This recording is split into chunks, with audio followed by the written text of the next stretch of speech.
What is up, everybody? It's Tuesday night, and on Tuesday nights, we have Larry Krueger here on the Vish Kumaran Show. What's up, Larry? How have you been? Vish, what's up, man? How are you? Happy Tuesday.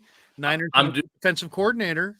yeah, I know. It's amazing that you bring it up. I was kind of figuring out like, oh crap. I realized this weekend like, oh crap, I can't stream, there was no game.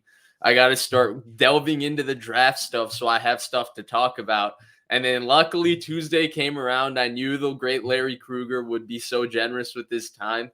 And look at that. Niners hire Steve Wilkes. Steve Wilkes is in the house. And I think I really think it's the right guy at the right time for the right job. I really do. And we'll get into it. I'm sure you have opinions on it, but I really like this hire. Really like it a lot.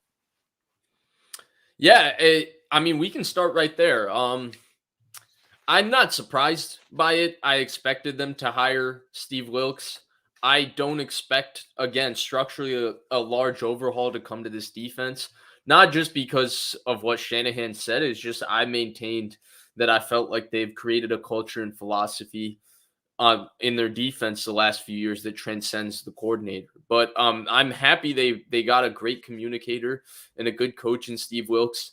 We're going to see a little bit maybe more aggressive man coverage and a little bit more pressure maybe brought by Wilkes. That's a little bit more of his MO, right? He likes to play a little bit more single high than perhaps DeMeco Ryans played last year. They played a lot more cover 3 and a lot more cover 1 in Carolina than they played in San Francisco. So middle of field close coverages. So I think that'll be an element to watch out for. Though I think they just did that in Carolina because they had J.C. Horn and they had some corners that were able to cover a little better. I think even structurally in terms of 2 high, 1 high, it's going to remain very much the same as it was with DeMeco Ryans with Steve Wilkes, but that's besides the point. But I really like the hire, Larry. I think he's a great coach. And I think it's nice because the Niners are going to get another 2 third-round picks, 2-3 years from now, because Steve Wilkes will be a head coach again, because this defense is too talented and he's too good of a coach for it to not be really good again the next couple of years. And just you can kind of tell Kyle's personality is he wants a guy who he can absolutely – he doesn't want to spend any time thinking about the defense. He wants to pour everything that he's got into the offense. He wants to be able to give the keys to the defense to somebody and just say, take it over. Right. Steve Wilkes, you can do that with. He's a veteran guy. But I also think it really fits his skill set. He was a former defensive back at Appalachian State. It really fits into, what they need, which is they've got the front covered with Chris. And the nice thing is they found a veteran guy who's got a great resume, a great temperament, who's a true leader of men, who cares about his players as more than just football players. And so that's a big part of the Niner culture anyway. Right. So I think he's going to fit in perfect. And then also he likes the aggressive single gap scheme.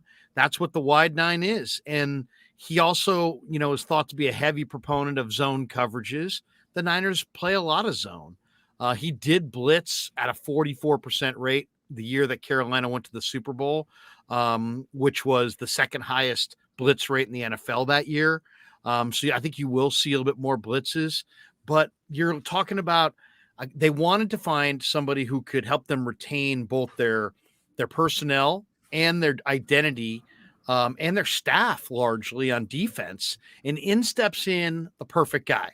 He's got experience. He's got credibility. He cares about people. He believes in a one gap penetrating, get up the field kind of a defense. He believes in pressure. And he's comfortable orchestrating zones. And they're, teaching players to play effectively in zones is a big part about, the greatness of almost every great defensive backfield coach I've ever met. It's about spacing and it's about knowledge and understanding, not just where you're supposed to be, but what the offense is trying to do. So I like it. I think it's a great hire.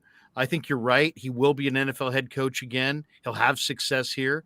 And now it's just about a matter of getting him a couple more pieces to kind of round out, what we already know is a really good defense.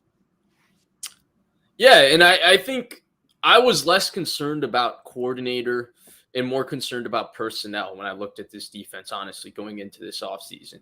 Because to me, structurally, I'm so confident in philosophically what they believe in, right? They believe at the end of the day that Niners, if you want to put it in the most layman's terms to describe their defense, they want to be an aggressive, fast defense that rushes 4 and drops 7 and plays disciplined in zone coverage, right? That's what they want to be. And financially as a defense, that also lends itself to be, a little bit easier under the cap because typically you don't have to really pay secondary players. Even linebackers, you can find younger linebackers who are fast and you can teach how to play discipline. You just have to pay those front guys a lot of money, right? You can get away with cheap rent guys on the back end. And the Niners have kind of done that. Now they pay everybody on their defense. And so philosophically, that's where they are. And I think Wilkes fits into that mold, even though, he's in the same realm as where the Niners defense has been. He just deploys it slightly different, and he might bring a little bit more pressure, and that might be his style, right? Personnel-wise is what you talked about, right? They need a couple of tweaks. That's where the conversation starts. Because to me, when I look at this defense, Larry, I think, one, they're desperate to find a safety if Tayshaun Gibson doesn't come back to start next to Hufanga. And it's not necessarily that guy has to be a star, but what the credibility Tayshaun Gibson brought by always being in the right spot at the right time and just understanding, a lot of the pass concepts that they were getting attacked with, how they were getting attacked, where he needed to be, how he would position himself, the way they disguised certain things, was all, the product of Tayshaun Gibson starting so many games for so long in the NFL. That experience isn't exactly easy to find. And even if you find a more gifted young player, you might not figure out whether that player is going to provide what Gibson provided. And then the other thing is, Larry, the exact thing we talked about one exact week ago on this show, and that's the big guys up front. They need more size in the interior defensive line. Whether that's bringing a guy like Ridgeway back and hoping he stays healthy or drafting a guy or doing something, they need some sort of size on their defensive line, and that's an addition that needs to happen this offseason, I would say, Larry. And so that's where we can sit here and talk about Wilkes, but to me, Wilkes is not going to change much from Saleh, from D'Amico. It's going to be good from the coordinator spot. It's, can you add these little pieces that this defense needs to ultimately be maybe good enough to carry this team by itself? A buddy of mine who's a scout would sit there and talk football players back in the day. Would go through like who's the ideal guy, right? That you're looking for in a certain situation. Right. And in some ways, I kind of think the ideal guy is Dexter Lawrence. Yeah. But obviously you can't get Dexter Lawrence, but that's basically what the Niners need. They need they got a lot of guys who can move on their defensive line. They've got to get an anchor, somebody who can anchor in the middle opposite Armstead and just be an immovable force DJ against Jones. the inside run. They need a DJ Jones. Yeah, they need Exactly. DJ Jones. Yep. That's exactly what they need, DJ Jones. And but they don't theory, they have it, right? In theory, like when you talk about ideal and in theory, again, you look at Kinlaw and you say, there you go. There he is. But we can't rely on that theory, I think, at this point this offseason, right? It's been too long. Oh, we lost Larry. One sec. Looks like Larry got a little bit busy, but I'll continue what I was talking about with Kinlaw after I change the branding here so you can see just me. There we go. So the thing with Kinlaw is at this point, we've reached a point where I don't know if we can be confident that the knee is ever going to be right. And ultimately, if the knee is not going to be right, you can't necessarily rely on what you're trying to get from Kinlaw. So, oh, there he is. He's back. Great stuff, Larry. I don't know what happened there. All of a sudden we're talking, and next thing I know, zapped and you were gone. No. It was the theatrics of the show, right? I mean, we have to keep the people watching engaged. Exactly. Right? Exactly. Sorry about that. No issues at all. And basically where I was, and I finished the point, but it didn't necessarily make sense. So I'll finish it one more time. But Sure. I was talking about Javon Kinlaw basically, and I think this is an offseason that you can't look at that spot and say, well, we have Javon Kinlaw if we sign a Hassan Ridgeway type, right? 1 year, 1 million. He's just got to play on a few downs every game. We're going to be okay. I don't think you can do that. I think you have to look for a legitimate starter in that interior of your defensive line, not a guy that's the eighth man on your rotation that can play 10 snaps in a game. And when you have to go big goal line, he can play, because it's reached a point, Larry, and Kinlaw, to me, Kinlaw still has been over criticized for what happened in the Eagles game in particular, Right. because it's not a product of Kinlaw's own fault. It's a product of your inability to see that Kinlaw had been playing this way against Seattle in the playoffs, against Dallas in the playoffs. Something is not right with the guy, right? The knee doesn't look right. It doesn't feel right. But we've reached a point, Larry, where it's 3 years and the knee hasn't been right. He's constantly rehabbing it. He's had multiple surgeries. They've gone in there. Who knows what's going to happen? I hope he gets healthy, but the Niners can't rely upon that going into this offseason, Larry. There's 0 point, in my opinion, for them to look to move off of Kinlaw at this point. He's more expensive if he's not on their roster than if he is. But they also can't look at Kinlaw as one of the penciled in guys that's going to make this roster for sure. To me, his spot has to be challenged by somebody, and they got to go get a starting caliber player with some size in that interior of the defensive line. It'll take a lot of pressure, I think, off of Arik Armstead, who's already starting to get quite a bit of criticism because his cap hit's quite lofty. But I thought he was outstanding to finish the season, contrary to what people have been saying and believing. So yeah, Larry, if there's one need, we can talk about Steve Wilkes all the time, but they got to go get a big body. They got to go get a hog molly, to quote Dave Gettleman. And I got an idea. Okay, for you one. got an idea. Steve Wilkes just had Matt Ioannidis, the former commander there in Carolina. And I think Ioannidis, I would start there. First of all, this need is so important that it needs to be filled both in free agency and the draft. They can't take any chances here. They have to get the defensive tackle rotation a little deeper. I mean, really, if you look at, the big question with the 49ers in the offseason on the defensive side of the ball is how many of their existing pieces can they bring back? They have Ebukam, Amenahue, Jordan Willis, Kerry Hyder, T.Y. McGill, Hassan Ridgeway, and Mo Hurst, all free agents. The only guys who are under contract are Kinlaw, Armstead, Bosa, Givens, Drake Jackson, and Kalia Davis. So they only have, 6 guys right now under contract. So, who do you want to bring back? I mean, I want to bring back Ebukam and Amenahue and Jordan Willis for sure. Kerry Hyder, I don't think is going to cost you a lot. I'll bring him back as well because I love his motor. At this point, I have to bring back Hassan Ridgeway because I can't you need a couple anchor pieces up front, and Ridgeway may have to be that. But the guy I'd go good in Ioannidis. I mean, he's 29. He's 6'3", about 310 pounds. He's enormously strong. More importantly, he's functionally strong. Right. Javon Kinlaw is the strongest guy in the room. But as far as functional strength, Ioannidis is functionally stronger. He also has a better motor. He's quicker, much quicker. And Ioannidis is a leader, and he's not old. So, and I don't think his body's that beat up. He's a brawler going back. I love this kid at Temple coming out into the draft. And he's one of these guys that he'll fight you in a phone booth. I mean, he's really thick and he doesn't have a lot of pass rush. But man, if you're going to go with Kinlaw and you want to, help him out, Ioannidis would be a great guy. He might be an instead of Ridgeway, but I would definitely look at Ioannidis because they need to have another, guy. You need guys with motors up front. And I really loved Ioannidis' motor. And then I'd try to find somebody in the draft as well. But I don't know if defensive tackle, if you get Ioannidis, then defensive tackle doesn't have to be your primary need going into the draft. And you have a lot more flexibility.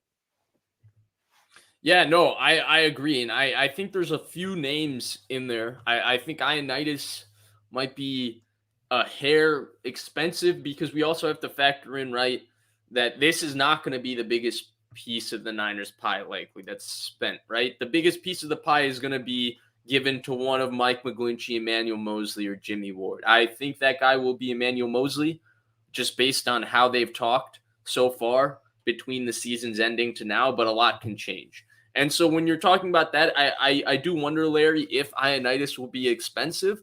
But I think the idea is exactly right. They can go find this guy in free agency. There's a few guys that fit this mold, right? There's a Dalvin Tomlinson available who's a big run stuffer. Maybe Dalvin Tomlinson might be too much of a true nose, and not as much of a 2-eye-3 technique, which is maybe closer to Ioannidis. So possible, maybe he's not the guy. But then there's a Derek Noddy, who again might be a true nose type player, but he fits somewhere near that mold, right? Sheldon Rankins, he can kind of be that guy. Deron Payne is going to be He's too pretty expensive. fast. Sorry? Rankins is kind of Rankins can really He's a rush little the more passer. of a one-gap shooter, right? Yeah. Right. But I mean, the ideal world, you get Deron Payne. He's 25. He had 12 and a half sacks. I think Deron Payne is going to get big money, though. He had 20 hits on the quarterback this year. 20. I mean, that's the most of any free agent defensive tackle in the class. Right. Second would be Javon Hargrave. Can you get Javon Hargrave? I doubt it, right? He had 11 sacks. He's going to be paid a lot of money. We're talking about a guy that's going to be signed for less than $5 million. I'd be interested in David Onyemata as well from New Orleans. Yes, that's a great name. So let me flip this conversation on you then. Because I think the other need for the 49ers shockingly remains on the defensive line as well. And I think they, again, like this position, except completely different circumstance, they have a guy who has the physical profile to fit the exact need of what they need, right? They need a speed rusher opposite Nick Bosa. Whether they bring back Ebukam, we will see. I think Ebukam might be a guy that's too expensive for them to bring back. Omenihu, I think there's no chance they bring Charles Omenihu back. I think he's going to be too expensive. In fact, he's from the South, right? He went to Texas. I wouldn't be shocked if that's a guy DeMeco Ryans takes right with him. He played for Houston, too. That's where the Niners traded for him. So you throw in those two names. They need a guy on the other side of Nick Bosa to cause, some sort of havoc. I said on your show last week that my dream guy is Yannick Ngakoue. If they can find a way to sign him, again, I don't know how the cap would work. I don't really think it would work, but in an ideal world, if the 49ers could get Yannick Ngakoue, I think he would be a game changer for them. And so they have Drake Jackson, who fits very young too. He's going to get paid a lot because he's only 27. Exactly. And he's had how many seasons of 9, 8, 10 sacks in a row? And so when we're talking about that conversation, Larry, to me, I have to ask you this, right? Let's talk about it like this. We've identified defensive tackle, edge rusher. The Niners need to get one of these players. If I said that in free agency, they got one shot to get one of these guys that we view as starters, right? Let's throw out names that maybe are there for the sake of this hypothetical, right? One of these, Ioannidis, Hargrave, Dalvin Tomlinson, Ngakoue, one of these guys, right? Maybe Payne is a little too expensive. Right under him, one of these guys. Would you take the edge rusher, or would you bet on Drake Jackson and take the big guy inside? I'm taking the big guy inside after what I just watched. I like this draft for edge rushers, and I think there's a lot of good ones. So it's like I think free agency, I'd really try to find the tackle.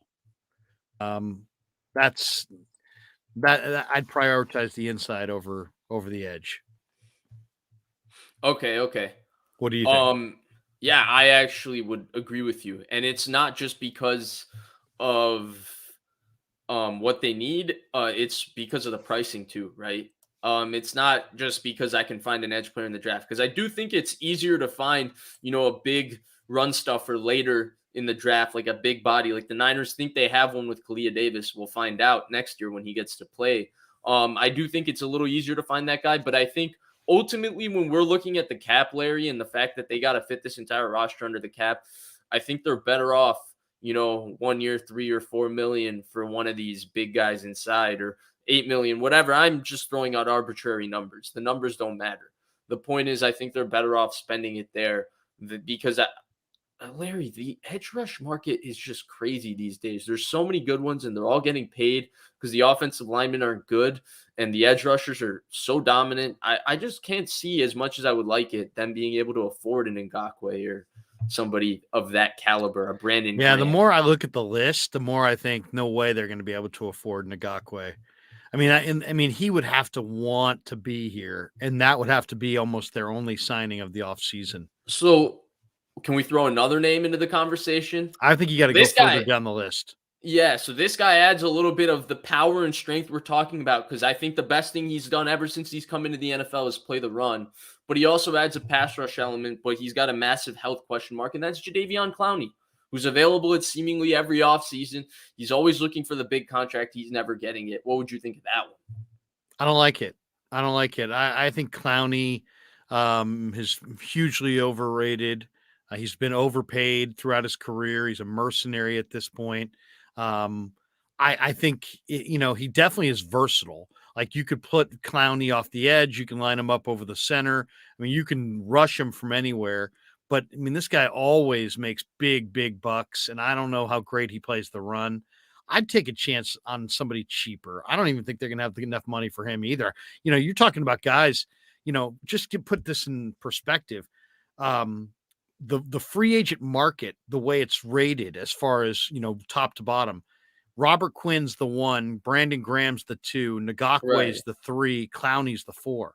So we're talking about very highly rated players, Right. for sure. The guy that I would be interested in is Marcus Davenport from New Orleans. He's only 26. He's got enormous talent. And I just think Davenport has potential to, if he really gets in tip-top shape, opposite Bosa, I mean, you could really have something there.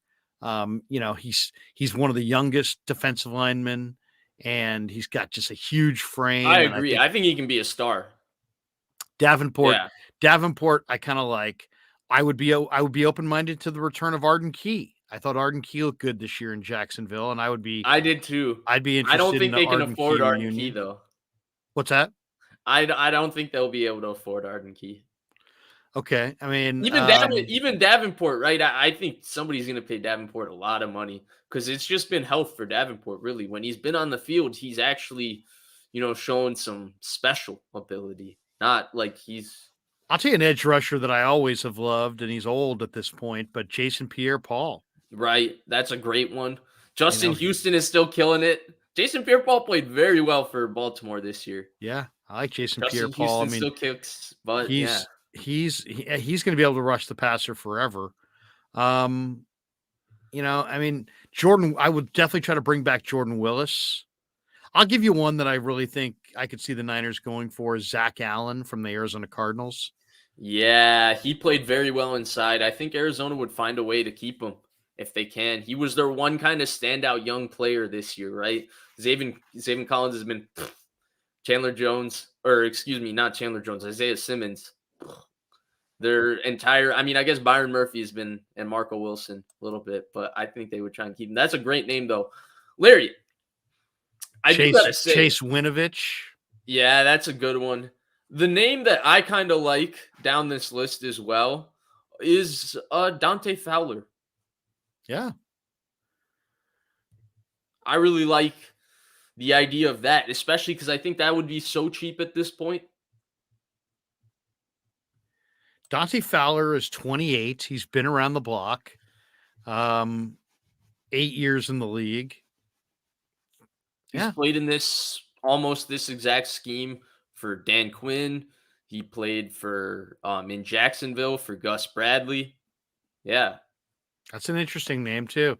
They're going to need somebody else. I love there's a guy, Jose Ramirez, in the draft out of Eastern Michigan.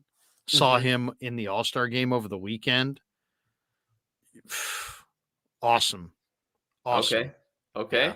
And I looked up what round. I looked up what round he was going to go in, and I'm seeing like 5th round, 6th round. like that kind of stuff. So, I mean, Will Anderson's going to start this draft off. He's going number 1. You right? think so? I don't think, no doubt in my mind. And What then about Tyree Carter? Wilson is awesome. I mean, Tyree Wilson from Texas Tech is absolutely amazing. The edge? He's sick. Yeah, he's sick, but he's 6'6", 275. He's huge and he's fast.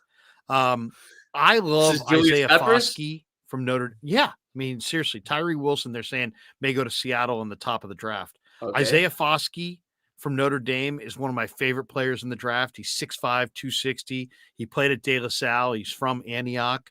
That would be a guy, a major target if I'm the 49ers. Yeah. Andre Carter, the second. Niners had Andre Carter.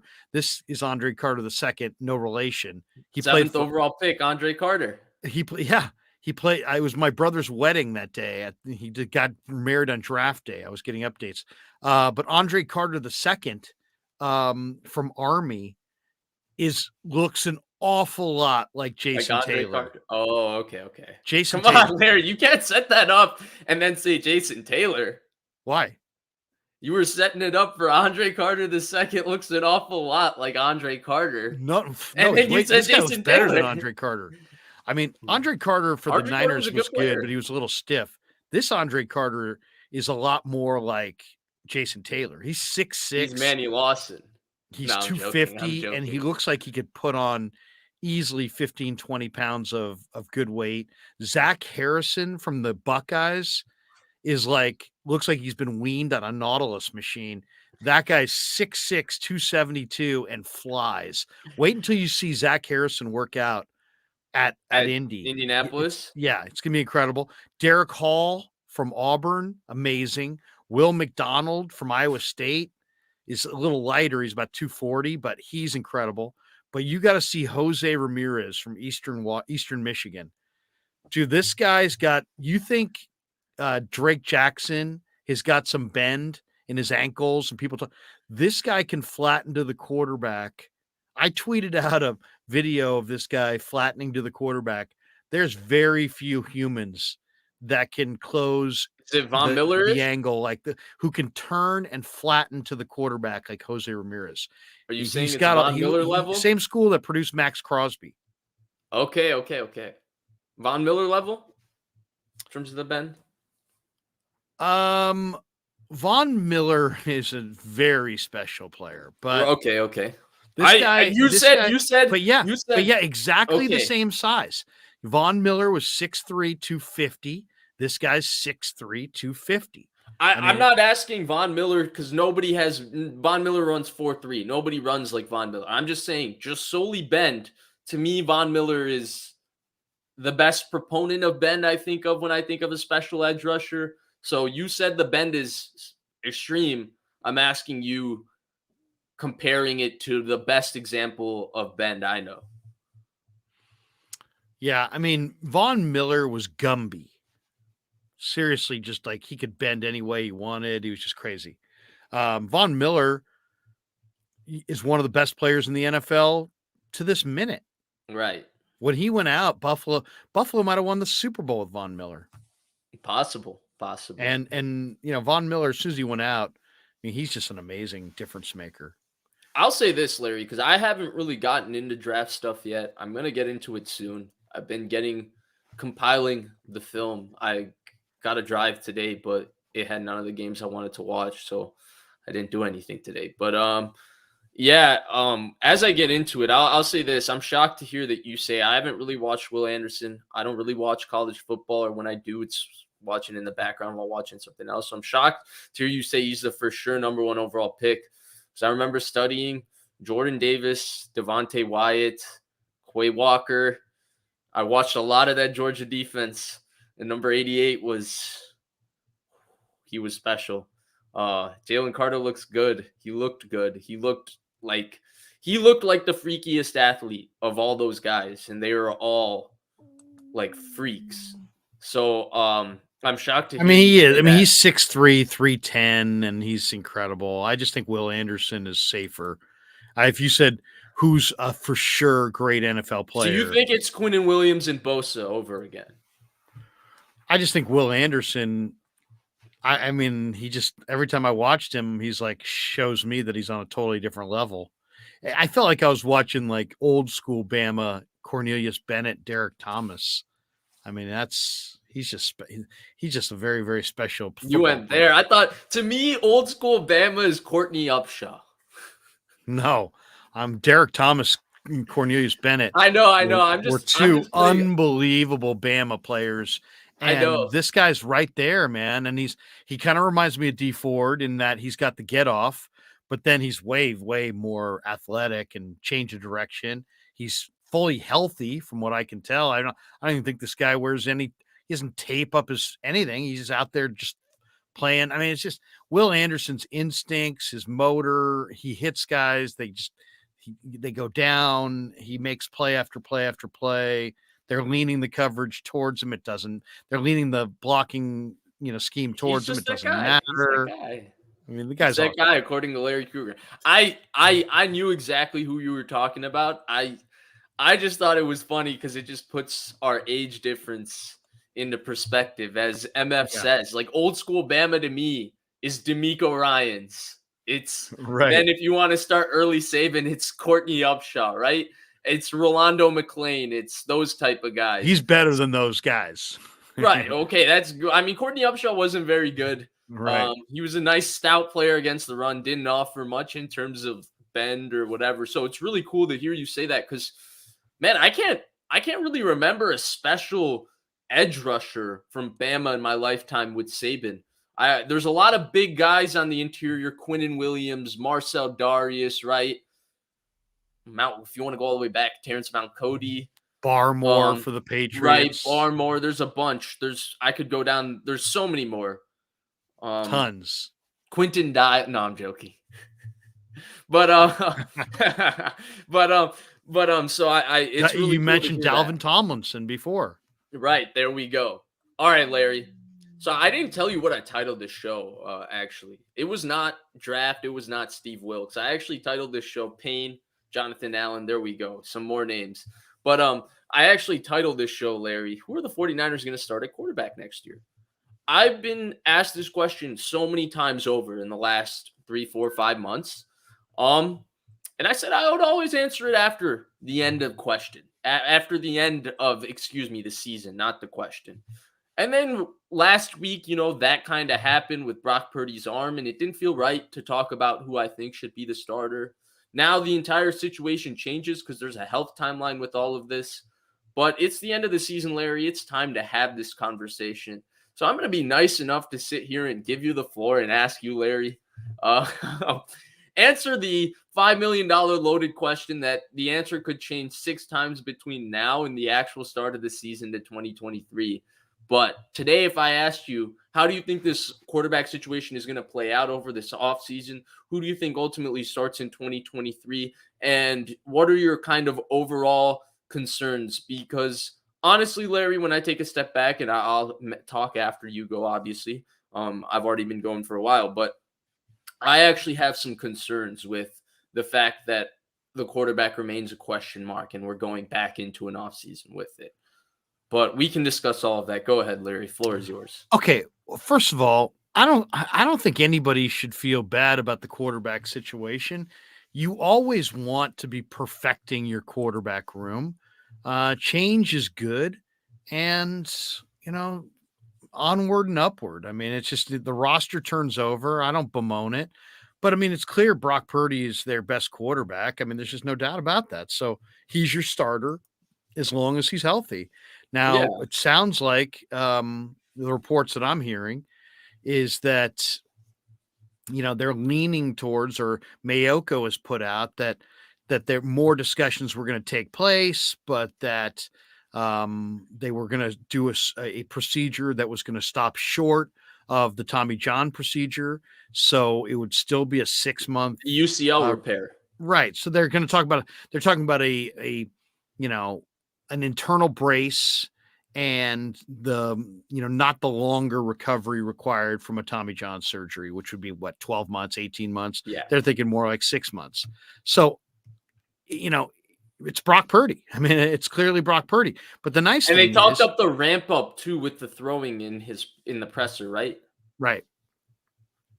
So it's Brock Purdy. Now, why is it Brock Purdy? It's Brock Purdy because Brock Purdy demonstrated that he was easily the 49ers' best quarterback this year. He had 13 touchdowns. He had 4 interceptions. He had a 107.3 rating. He completed 67.1% of his passes. That's, well, I mean, they did nothing but win games. I mean, in reality, in some ways, I almost feel like he's still an undefeated quarterback. I mean, they didn't beat him. He didn't even really play in that last game. He just got knocked out. So, and it was just an odd deal where they grabbed his arm and snapped it back. I mean, it was a very freakish type thing. The assumption, I think, has to be that he'll return to what he was. And if that's indeed the case and he doesn't miss a beat, it's Brock Purdy. Brock Purdy's the starting quarterback. And then as far as what the rest of the quarterback room looks like, in my mind, you got to have 3 quarterbacks who you can believe in. And it's not because the 49ers are negligent. It's just because look how many teams in the NFL used 3 quarterbacks this year. Mm-hmm. It was like 15 teams. It's like basically half the teams in the league had to use 3 quarterbacks. So if you really want to go to the playoffs and win the Super Bowl, you got to try to have the best record in your conference so you can host the title game at your place, like Philly and Kansas City did last week. And not surprisingly, they rode that to berths in the Super Bowl. So that's got to be the goal. And so that means all 3 quarterbacks have got to be guys who can play, in my opinion. So you got to find 3 guys who can play. With the 17-game season as well, the bye is such an advantage in terms of the game of you versus the season, right? Like part of the battle is not just your opponent, it's the grind and the attrition of the season itself. And that bye can be extremely massive. I thought it would play a big factor last year in the playoffs. It did not, with both 3 seeds reaching the Super Bowl, at least this year. That narrative that I was preaching kind of proved to be right. But I have another question for you, because good friend of both of ours, very smart guy in the Niners, I guess YouTube kind of, talking community, is Jesse Naylor, right? And he had a really nice, he sparked a really good conversation about Purdy. And his point was that, long term, he's got some concerns on whether Purdy can ultimately be the franchise level starter. And he felt like if they ride with Purdy and they pay Purdy, he might bottleneck the franchise, right? By creating like a Joe Flacco was the example he used, that kind of a situation where he's just not good enough to win once the talent around him dwindles a little bit. And I have a response to that. I responded to Jesse on Twitter, but I think the conversation itself is interesting because a lot of people do have that point of view. And I thought it would be great to bring this point of view to the guy who is the, Purdy prophet. He found Purdy before everybody else. And I would like to hear what you have to say about that, how you project his ceiling, whether you think his ceiling is relevant to this conversation, because frankly, I don't. But what do you think? Well, first of all, I think it's a conversation that's well-timed, because anybody who starts this conversation in the midst of a season while Brock Purdy is undefeated sounds like an idiot. I mean, think about it.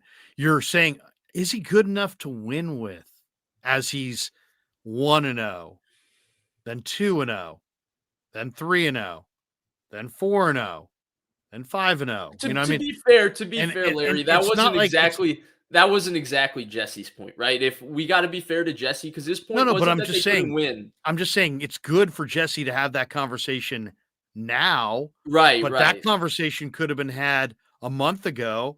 And I don't think it's a conversation that people will entertain when there's no games going on. But when the games are going on, you sound ridiculous to be asking if a guy who's winning games can win games. I mean, could you imagine if a month ago you went on a live stream, like, can the 49ers win games with Brock Purdy? Right. As they're 6-0 with Brock Purdy? It's like, yeah. Why do you think so, Bob? Because they're 6-0, Larry. Oh, okay. Thanks. You're right. But the question is, I mean, Larry, you see what I'm saying? It's like, it's only a decent question at all because we're in the off season. In season, that's like, we're watching it. He's winning games. And this is always dangerous. This is always really dangerous when you start critiquing your victories instead right. of just embracing them and acknowledging how freaking hard it is to win in the NFL every single week. Suddenly it's like, well, yeah, he's winning, but what if the talent around him drops and then he can't magically just win? The It's not magic. It's like he's playing smart, efficient football. He's taking care of the football. He's converting on third downs. He's throwing. He's running the offense. They're not getting delay of game penalties. They're getting plays called on time. He's Larry, going the to the line of question is scrimmage though. and The he's question is finding though, and mismatches and avoiding, you know, getting them out of bad plays. all of these things are And he's true, and doing it right now. I agree with you. All of these things are true, but it kind of misses Jesse's point, right?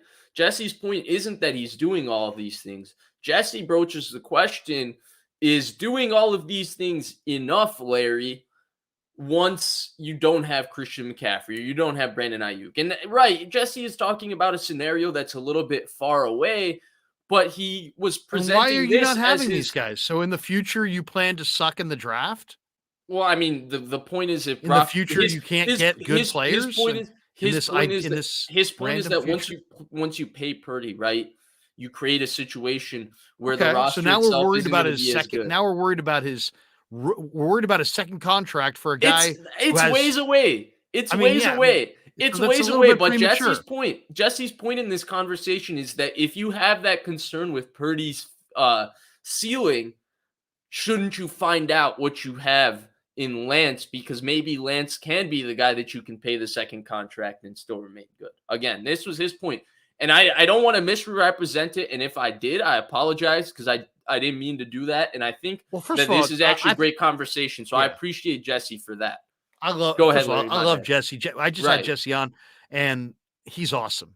I mean, I seriously, I had a phenomenal live stream with him, and he's reasonable and thoughtful, and you know what I'm saying. Right. He's not like one of these guys who's just out to act, Exactly. carve somebody up for likes. I mean, he wants to get it right. So I really do.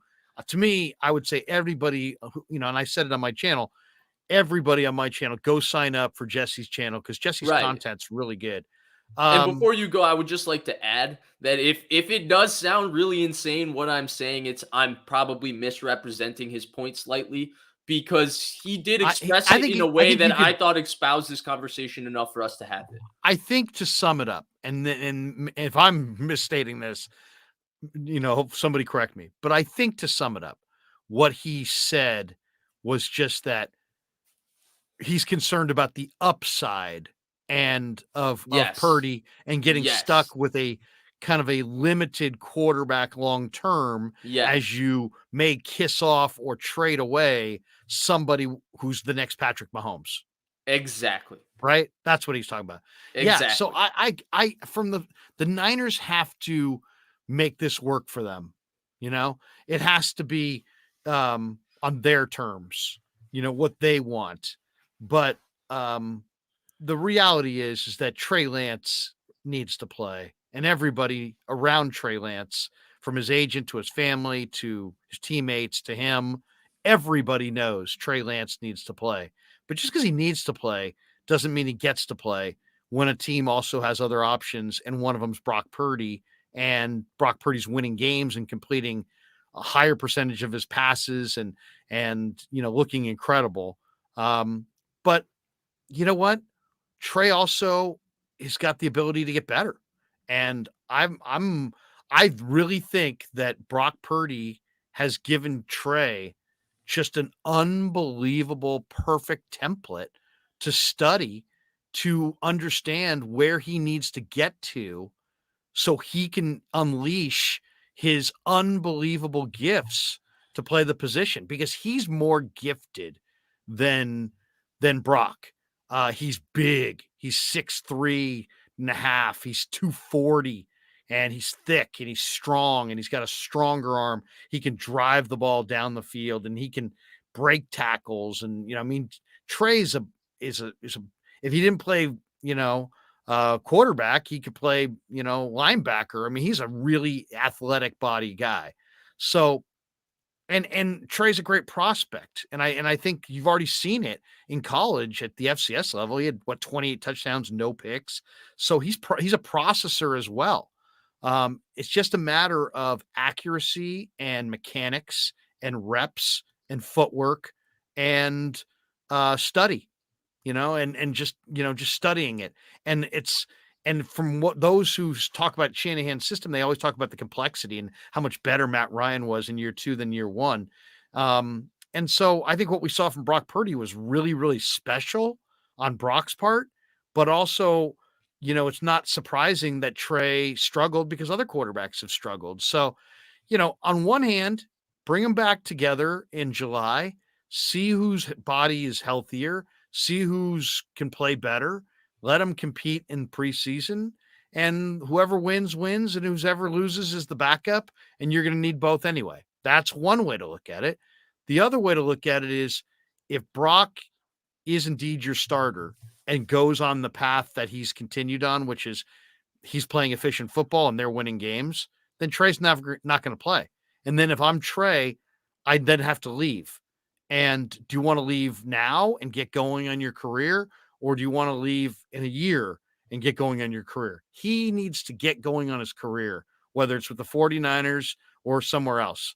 So I just think that they got to see if Brock's healthy. And then they got to ask Trey, what does he want? Do you want to be here for sure? And like you're committed to us long-term? And if so, we'll commit to you long-term and we'll make this all work out. Or are you just you here for the competition? And if Brock beats you out, you're going to demand a trade. Cause I don't want a quarterback to demand a trade on September the 4th. Then I'm screwed or my locker room has got bad vibes. So I need to know that up front. You know what I mean? And this is a conversation that Lynch and the family or Lynch and Trey's agent or Trey directly have to have about where he is with all the different scenarios and how the way it can play out. And then I'll say this though, after watching this year unfold, I want 3 quarterbacks in the room and I want 3 quarterbacks that I think I can win games with. So I would try to keep Trey if possible, but if Purdy's going to be the guy and Trey wants to be elsewhere, I got to make a deal and I got to figure it out on the cap and I've got to do what's best for my football team. And I got to get a good price too. I got to get a player and a pick.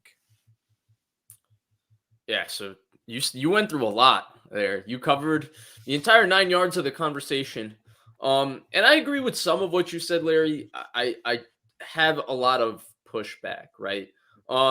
First things first, in terms of who I think is going to be the starter, if both these guys walk into training camp fully healthy, I think Brock Purdy should be the starter. And I don't think this is a case of, you lose your job because you're injured. But I think if there's one thing Brock Purdy proved in 6 games, Larry, and this is to me the only thing he proved in 6 games, is that he proved that he earned the right to be the 49ers starting quarterback to start camp in 2023. Now, whether he remains the 49ers starting quarterback is up to Brock Purdy. It's up to him. If he maintains this same level of play, he will remain the 49ers starting quarterback. If he doesn't, then that's what I would tell Trey Lance. Like right now, Brock Purdy's ahead of you, but it doesn't mean that if Brock Purdy plays, completely stinks it up in camp, Brock Purdy is going to remain the starter. If Trey Lance comes in and lights it up, then Trey Lance should start. And I think that's where the conversation should start. So that's kind of my first answer to this question. The second part of it is what Jesse was talking about. And I think that you can talk about the future and all of that, but really, I look at the NFL maybe a little bit differently, right? I think it's hard to look back and say things didn't work because only 1 out of 32 teams have that final, joy of lifting the Lombardi Trophy and winning the Super Bowl, right? And when you're talking about such a low percentage or such like a low sample, right? 1 out of 32, One is, a small number out of a large sample. There is a level of luck involved. So you really have to just give yourself an opportunity to win the Super Bowl. So to me, the Niners making the NFC Championship game in back-to-back years and not making the Super Bowl, sure, in some ways, they missed out on Trey Lance's development, which could ultimately take them over the top to win the Super Bowl. I do think that's possible. And you could make the argument that they were never winning a Super Bowl with Jimmy Garoppolo. I also buy that argument. But I also buy the third argument, which is that getting yourself into that tournament gives you a chance of everything going right and that being your year. And so you got to give yourself the chance. So the right now does matter a lot in this conversation. And then the third part, right, is trading Trey Lance or whatever you trade with Trey Lance. Why? Even if he asked for a trade, I would deny it if I'm the 49ers. You're not going to get any really of the value you traded for him. His best option right now, you would say, of succeeding is still with this team and this offense. And if he can put it together, you still feel like, he could be that, whatever that is. But in terms of the entire ceiling conversation, Larry, the way I look at quarterback traits, and this brings up a completely deeper conversation that I wanted to explore with you. So I'm glad that we kind of segued here. But the way I look at quarterback traits is I look at it as an opportunity, right? Guy has a big arm, I give him 30% chance of succeeding. Guy has a little arm, I might give him only a 10% chance of succeeding, right? You just stack up these traits and it gives you a percentage of how good you can be, right? So to me, if you stack up all of Trey Lance's percentages, right, on paper, he has all these things that could make him so good, and Purdy has these things that could make him so good. But to me, what ultimately makes an elite quarterback, Larry, is eliteness. It's eliteness, and then it's the ability to mitigate the parts that you're not elite, right? So if you're Joe Burrow, you don't have the strongest arm, and you're not, the most supreme athlete, you mitigate that weakness with your eliteness, which is your supreme accuracy and anticipation, and then you mitigate your eliteness by playing with great timing and playing within structure in the pocket, right? That's him. If you're Patrick Mahomes and you're perfect, well, then you're lucky.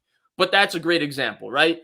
If you're Kirk Cousins and your weakness is playing off schedule, you mitigate your weakness and you're able to start for 8 years, no matter what you say, what he's done. Starting for that long in the NFL is impressive as a quarterback.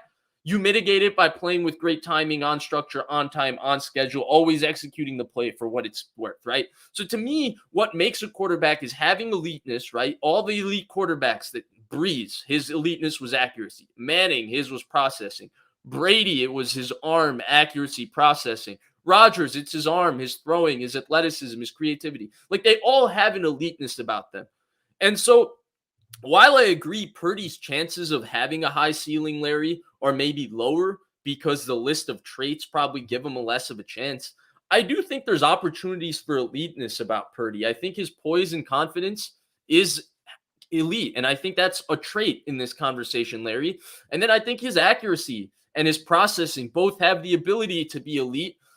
They were good for a rookie first-round pick. We will see how they go. So I don't know if I would actually write him off in terms of ceiling either at this point, Larry. I think the odds are stacked against him, but the odds were stacked against him, and we've never seen a seventh-round rookie quarterback play like this, right? No matter what the circumstance was, he had Shanahan, he had these weapons, Larry. We have never seen a seventh-round rookie quarterback, a late-round rookie quarterback, play like this, coming in midseason and play like this. So that's also an advantage where he's so far ahead of any peer that we could compare to him at this point, I feel like. And that's where I know it was pretty scrambled, but that's kind of where I stand on with this entire conversation. I don't think we can write off Purdy's eliteness. I don't think we need to write off Lance. I don't think we even need to make a fluid decision that one guy will be the starter week 1 of 2023. But I think all Purdy did was if he walks into camp healthy, he should be the starter at the start of camp. Whether he earns that job to start the season is up to him, and it's up to Trey Lance. I mean, would we be having a discussion at all if the roles were reversed? No, we wouldn't. We wouldn't. Not even close. Not even close. Just be like Trey Lance is the guy. Or if we took their draft out of it completely. I mean, the thing about it is, I think you made an interesting point in that, there's different quarterbacks that have different traits and different ways of getting it done. Ultimately, it just comes down to points. What do you score? Trey started against Chicago. They scored 10. Yeah, that's the only game that he started this year and finished. They scored 10. Now is a monsoon, so that's part of it.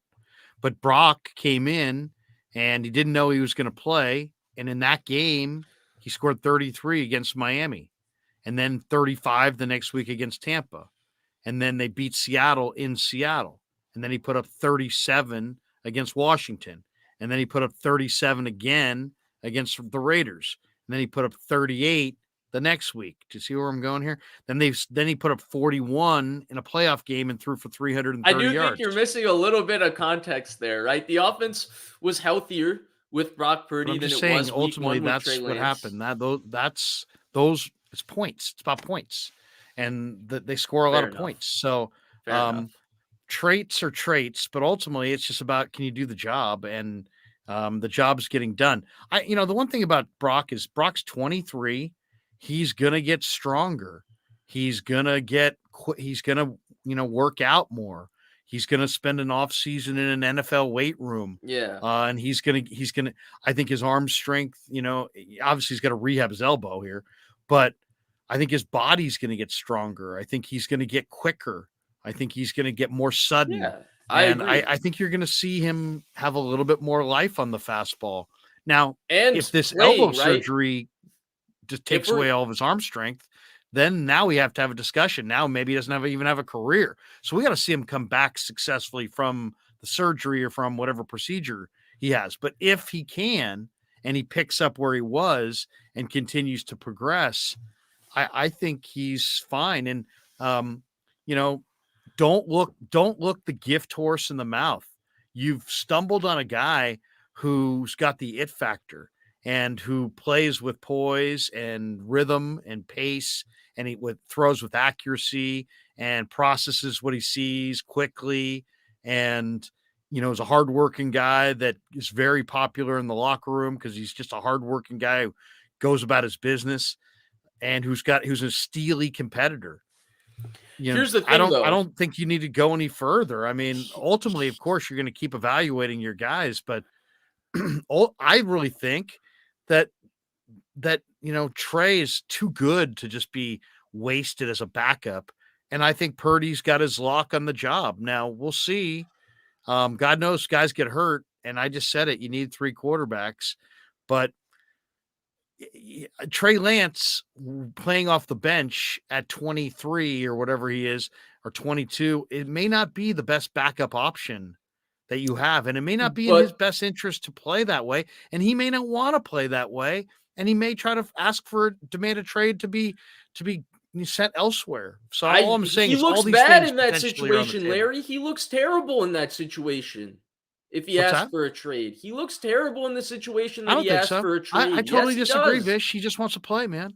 Guy wants to play. Look, Larry, there's nothing wrong with wanting to play. Look at the perception of it. If you were the number 3 overall pick, a team traded 3 first-round picks for you, you haven't played in 2 years, then you sit 1 year behind Jimmy Garoppolo. You play for 1 game, it doesn't look the best, though there were external circumstances that caused it to look maybe worse than it was, but it didn't look the best. Then you get hurt for a year, and 7th round Mr. Irrelevant goes and plays well, and you have all these weapons, Shanahan, whatever, and you say, I'm out, instead of coming back and winning your job? Come on, Larry. I know. I mean, but Vish, some people don't want to fight for the quarterback job. The quarterback job in the NFL is also kind of who's the leader. And it's like, if it's Brock's room it's also about assets. The Niners invested a lot of assets into Trey. But I would not fault them at all if that's the exact point. You're not going to recoup the value if he asks out. Why not? And he's at, what are the Niners going to get if Trey Lance is asking out, Larry? Well, that is speculative. What are they going to get? They're going to get whatever anybody's willing to pay. That's what fair. What if Rand Carthon thinks that Trey Lance is the best quarterback available in free agency, trade, or the draft from all of the available? I mean, fair enough. I mean, The Colts gave him the blue jersey. The Niners took him third overall. That applies the other way too, right? When you say, well, they got to recoup the assets, we don't know that somebody's going to be willing to allow them to recoup the assets too. It goes into all of this conversation. But you're not necessarily going to get everything back. But okay, let's just take Tennessee. Okay, let's take Tennessee here. What's a better decision?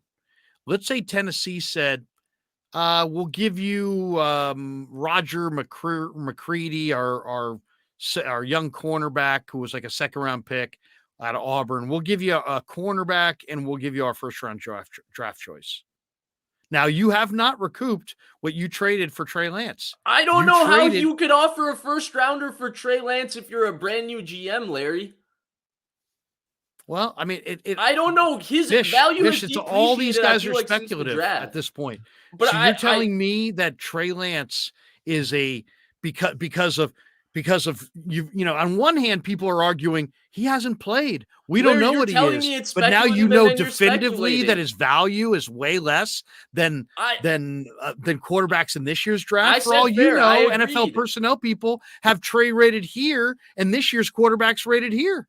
No, I agree with you. I agree that's fair. But my issue is that you're telling me it's speculative, and then you're speculating by saying, what if they offer this? And I'm saying we have no clue. It could be that I'm right, and he has no value. Your assumption could be that you're right, and he has.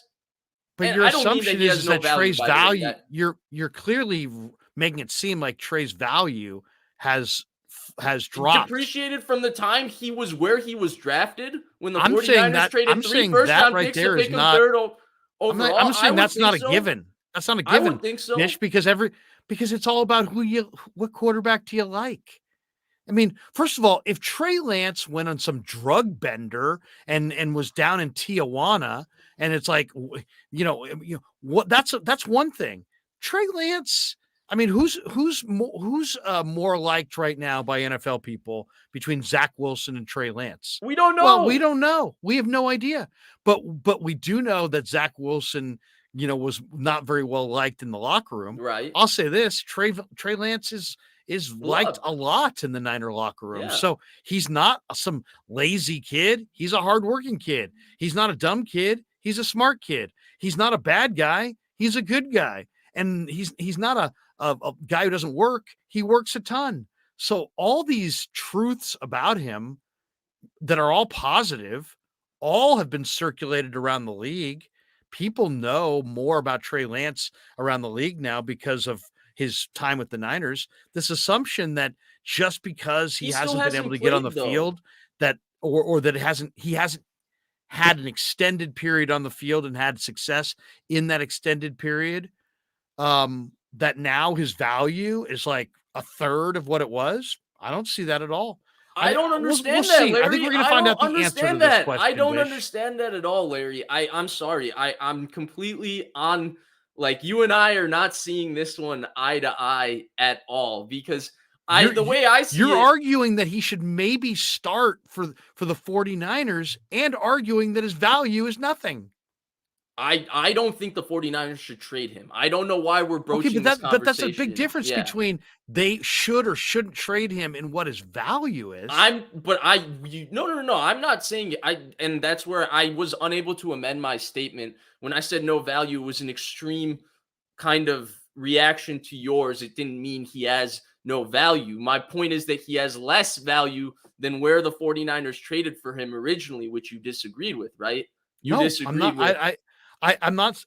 don't disagree with that. I'm just saying that the amount of droppage. Wait, if you don't disagree with it, Larry, then we're good. We don't need to disagree. I don't disagree that he's not worth the exact same as draft day, but that means that you couldn't trade him tomorrow for the third pick in the draft. I do think you could trade him tomorrow for the second pick or a second round corner or third round corner and a mid first round pick, and that's what the Titans have. So. I mean, possible, okay? I'm not going to throw it out of the realm. I mean, first of all, you don't know what for all you know, Rand Carthon could think that Trey Lance is the next Patrick Mahomes. I just said it was possible. But I'm just saying you're assuming by your stance that his value is nothing. And his value, I don't think is nothing. I think his value is still significant. I didn't say that. Why you didn't say nothing? Well, you did say nothing actually, but I said you didn't mean nothing. You meant his value is not what it was, and I agree, it's not what it was, but it's still, I think, really high. No, yeah, and so you don't think that's where so? I don't know where we're supposed to come up with his value being high and low. This was my exact point the whole time. You said you don't know where his value is, which is a hypothetical, and then his value being high or low is still a hypothetical. So you told me that this was speculative, and then you're speculating saying his value is high, and I'm saying I don't know whether his value is high. And that's where I feel like the fact that he hasn't played, the Niners clearly think he has high value. That's why I think there's an opportunity for him to start next year. That's why they traded up so much to get him. I don't understand why they should look to trade him at this point. And I feel like in regards to Purdy, while how well he played, you and I agree he played very, very well. I think that proved that he should be the starter going into 2023. I don't necessarily think that just because he proved going into this, he should be the starter going into 2023, which is the start of training camp. That means that you have your long-term solution and answer at quarterback, which is where I think the Jesse part of this conversation is interesting. What his point about the long-term and the ceiling of Purdy, which we did discuss. I liked that discussion. But the point to me was that because you don't know that still, why would you let go of an asset? And then your point, I thought, based on that, which I think is a fair one, is you think Purdy is already that guy. And then we got into this kind of debate about Lance, and I did say that his value, you said you think he has high value. I did say he has no value. And then before I was able to amend that statement, I was unable to. But what I meant was I didn't mean he has quote unquote no value. I meant his value had reduced from the time he played or from the time he was drafted to where he is now, which you originally disagreed with, but then agreed with. But my entire point was that it's speculation to say that he has high value, just like it's speculative. It's speculative to even. I can't speak, but the point is, my point was that it's while I agree it is speculative, we don't know who likes him, who doesn't like him. Your point about maybe Rand Carthen loves him, the Indianapolis Colts having him as a blue card player, I'm not disagreeing with that. I think it's all fair, but I also think it's speculative to say just because those teams had that, they would give a first round pick. So I agree on all accounts with you pretty much, but we disagreed for the entire time that I agreed. But I mean, here's what I'm talking about. The 49ers, the same way they evaluate all their players, have evaluated Trey. And if their evaluation of Trey is that he either can't do it or doesn't fit their system, then this would be a very good time to trade him. Would you agree?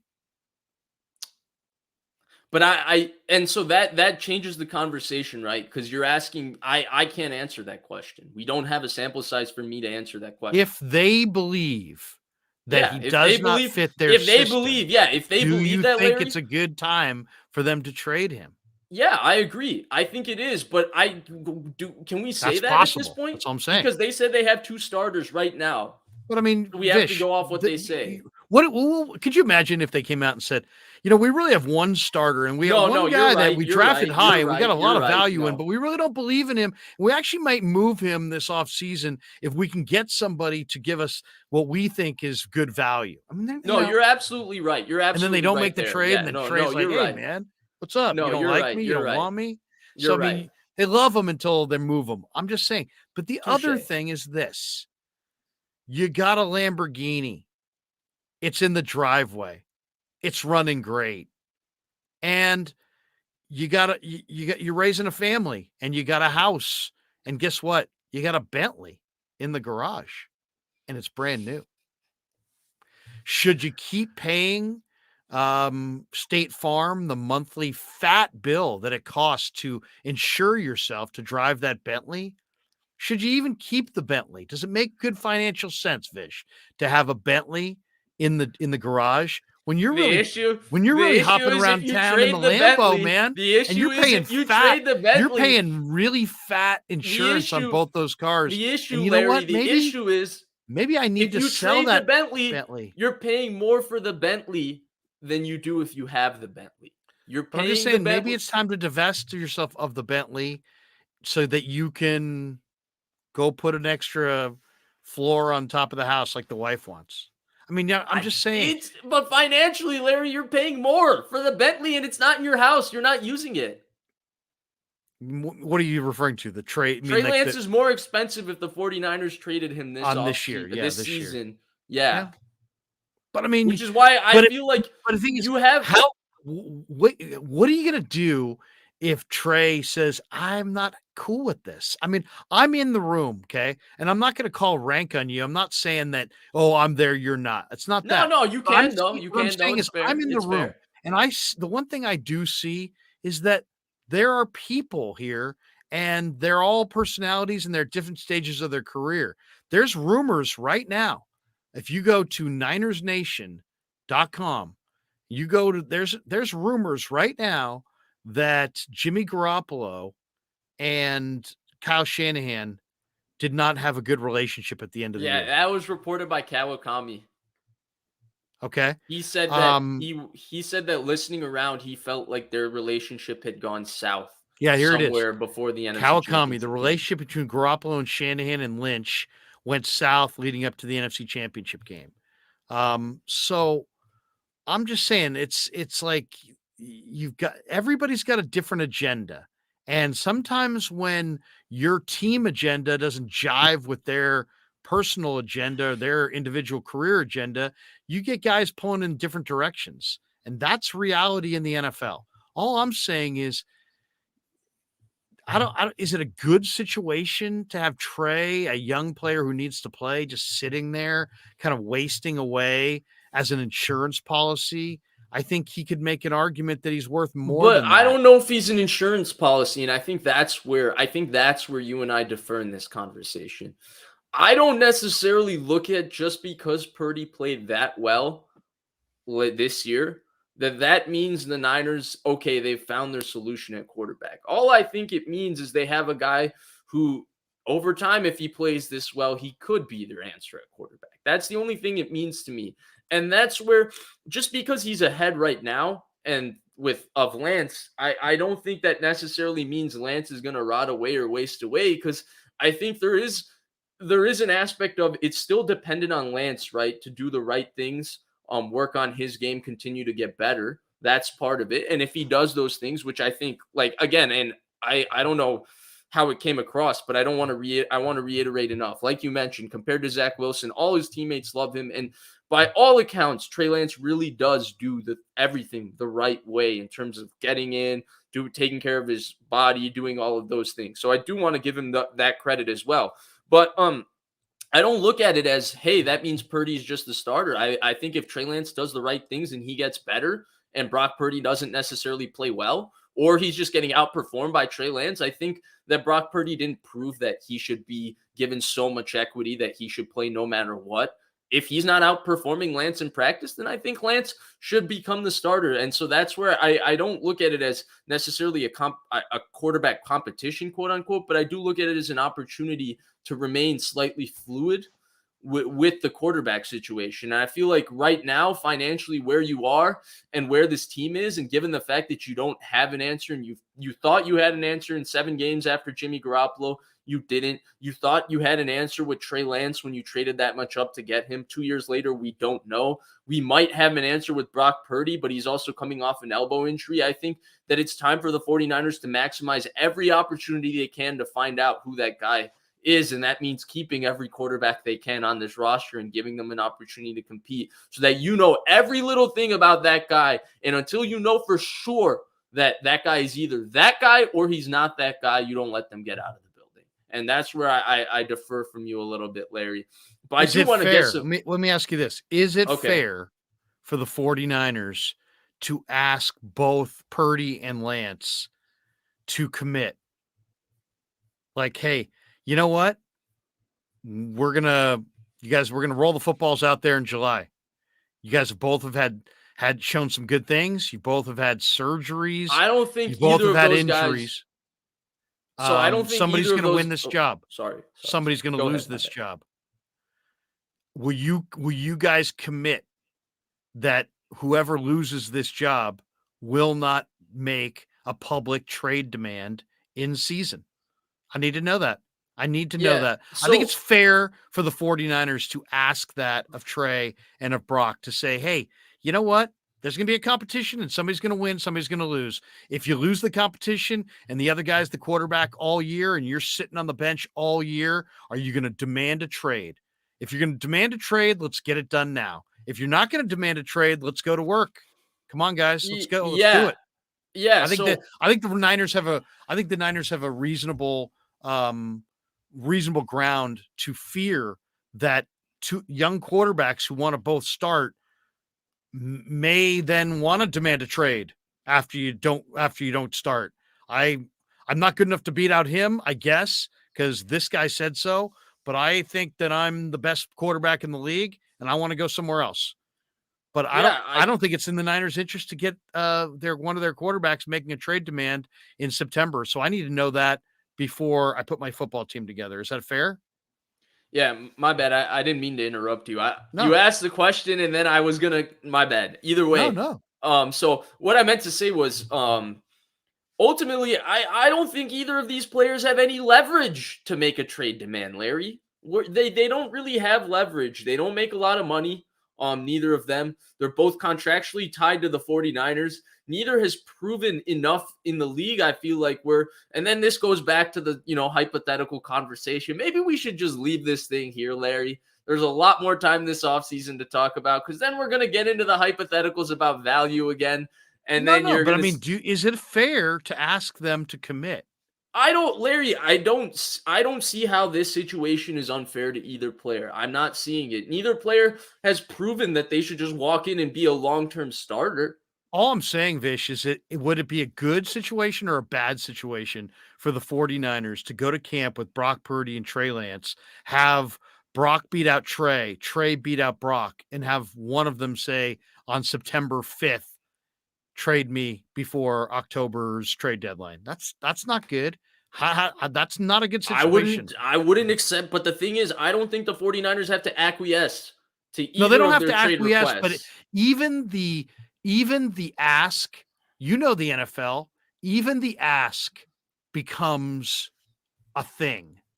And then it becomes a question that I all the mean, does it players become a get thing? asked Does about. it become a thing? Are we It still absolutely talking about could. Deebo Samuel?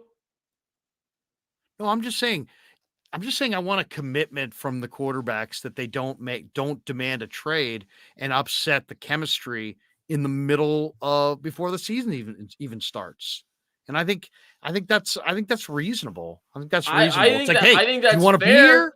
Do you want to be here? You got to be here, I or think that's fair, but I not think just be here as a starter. if you put on if to both quarterbacks first, and then if you put on a competition of any sort, I think there is an understanded, like Larry, if you and I were competing at something, there's an understanded contract between the two of us that one of us is gonna lose, right? When you and I are competing at something, we both understand that only one of us is going to be happy at the end of the day, right? Our debate that we just had that was spicy, according to Scotty Dippin, and I got a lot of questions I got to get to, so my bad. I'll get to them. But our debate that was spicy, you and I both knew in that debate that there's only going to be one winner. You were peeking with your right eye over at the comments. I was as well. Every time I someone don't. said, "Yeah, Vish, get him," I I haven't was even put like, the "Yeah, comments up. checkpoint for me." And you This were is the looking first over. time I haven't even looked at the comments yet. Oh, okay. You were missing out. Anyway, Damn. they were judging her competition, right? They were figuring out who was winning this debate. When I would peek I'm over there and I 100% would. focused on you, Vish. Oh, I okay, had okay. not seriously. I didn't even know. You know what? This is the first live stream that I've done on somebody else's channel where I realized I could even look at the comments. Oh, okay. Well, hey, you learn something new every day. Either way, I was looking at those comments, Larry, and every time I saw those people that said, "Ooh, Larry got him," I see them. I recognize them. Next time you watch your, no, I'm kidding, but no, like I feel like that's an inherent agreement, part of the competition bargain, right? To me, when you lose.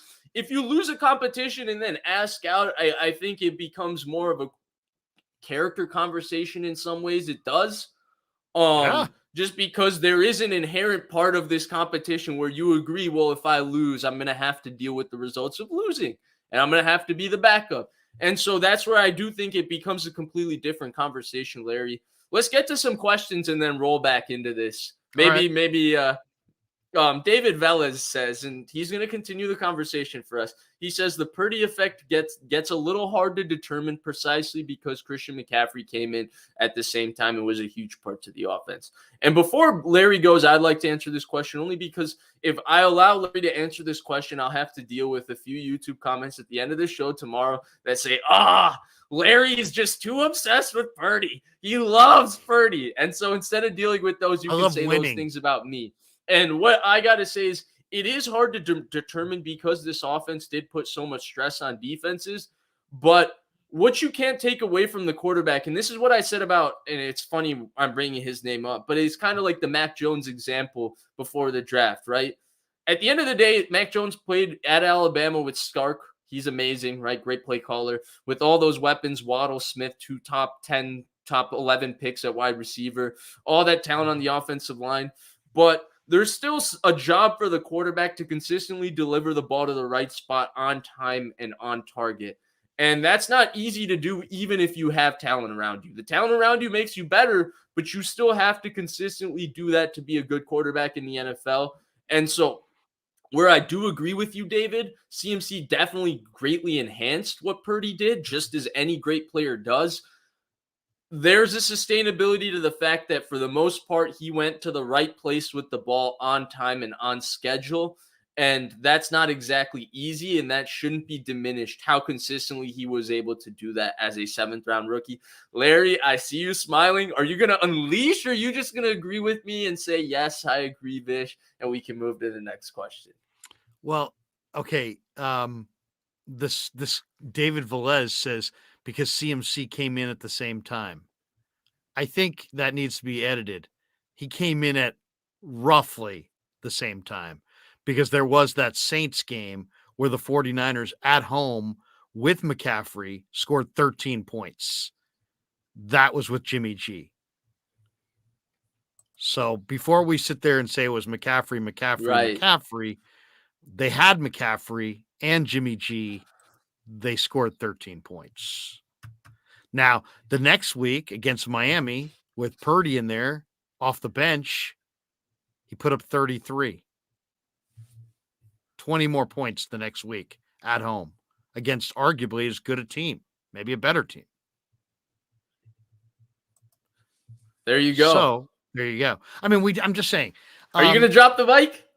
No, I'm just saying. Oh, okay, okay. I mean, yeah, CMC had an effect, but I mean, I don't know. Maybe it's just because when you're playing efficient football and you're not wasting timeouts and you're getting plays called on time and you're playing in rhythm and you have as many weapons as the Niners do, it kind of has a look like anybody can do this. But then we know that before before Purdy, Niner quarterbacks not named Garoppolo were 9-29 under Kyle Shanahan. So we know that's a fallacy. So just once again, don't look the gift horse in the mouth. Purdy played at a really high level because he's a good football player. And there you go. I mean, I think CMC obviously helped, and he'll help Trey, if Trey gets in there. But if you asked every player on the offense, hey, the team really took off offensively in the second half of the year. More to do with Brock, more to do with McCaffrey. In my opinion, many more guys would say Brock than McCaffrey. See, I love when you do this, and you apologized for it earlier, but I love when you do that. I was there, Flex, so screw all of you.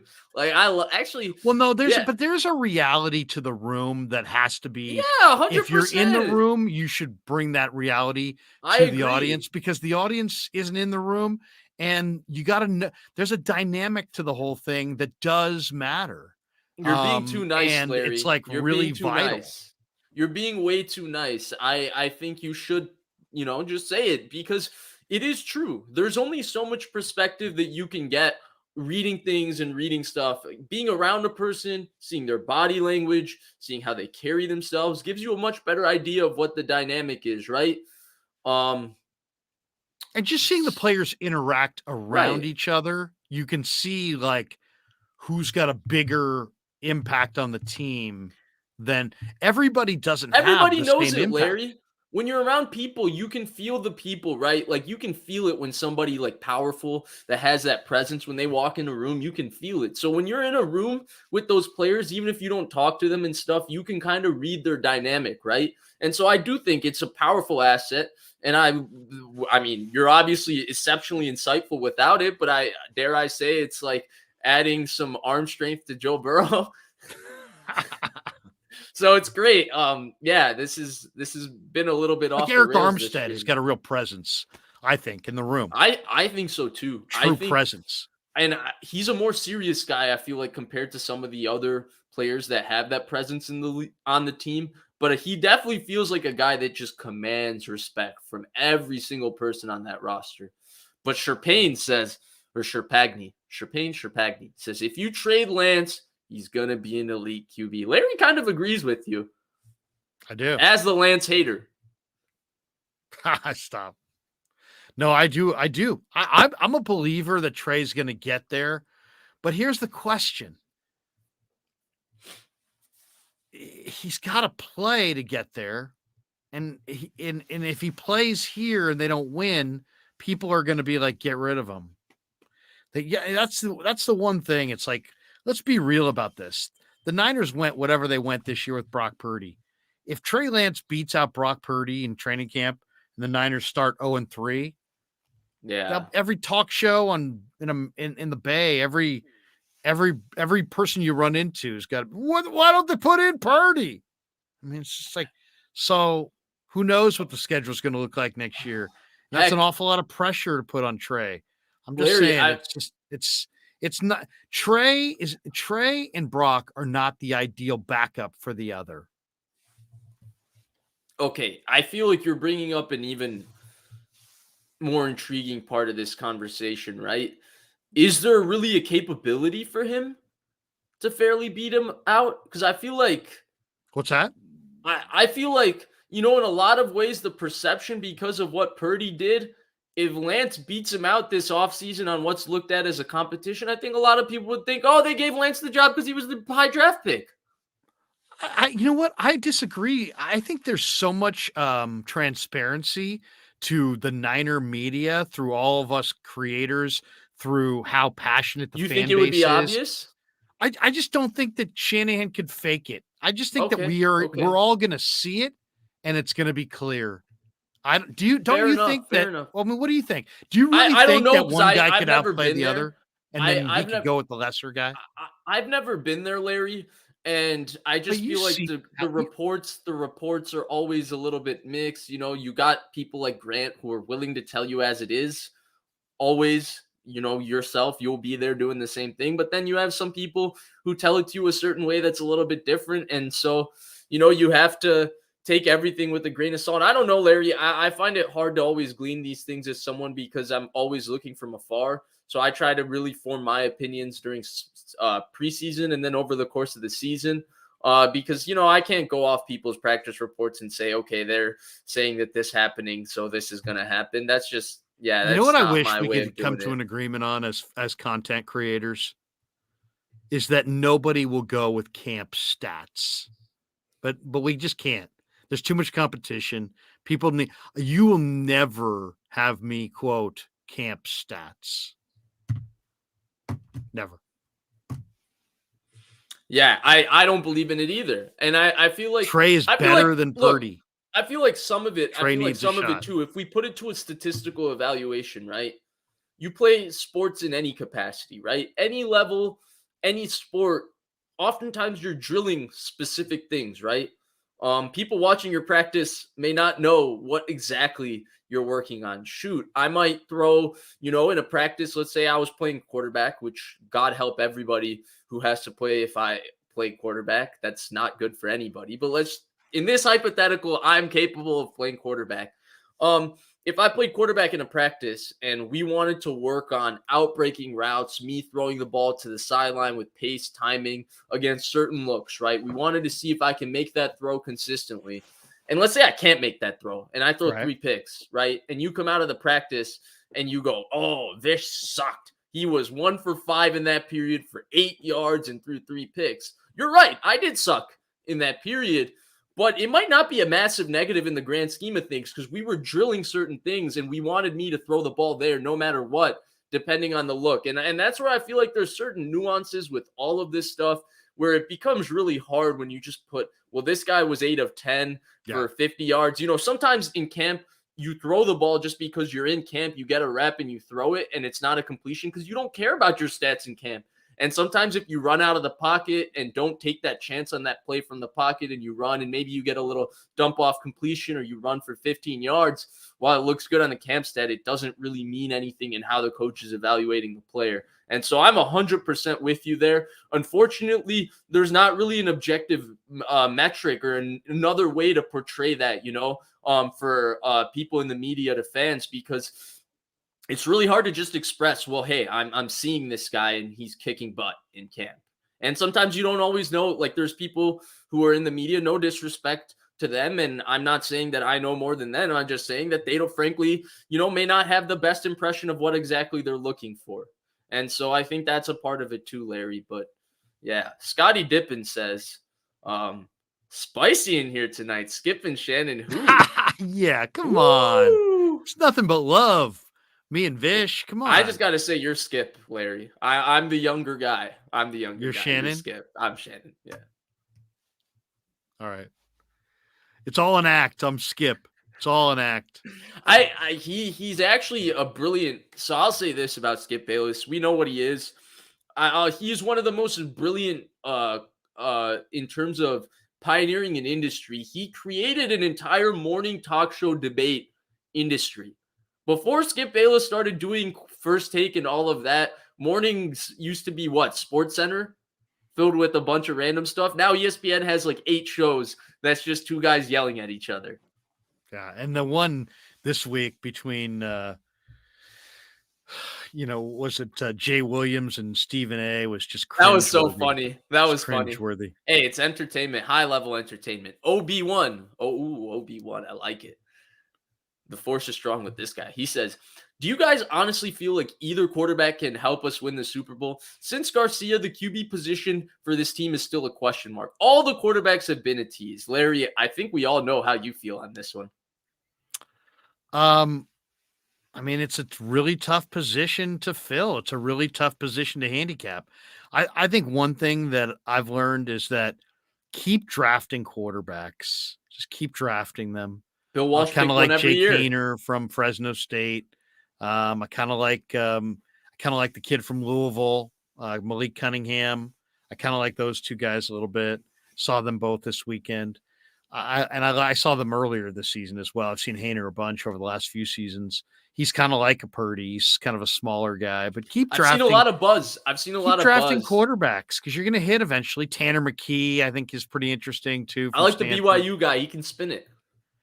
He's interesting. Yeah. There's a bunch of guys that are interesting, really. But keep drafting quarterbacks because, I'll give you an example. In this year's draft, I don't necessarily think that, Bryce Young is really tiny, but, he's obviously been incredibly successful at Alabama.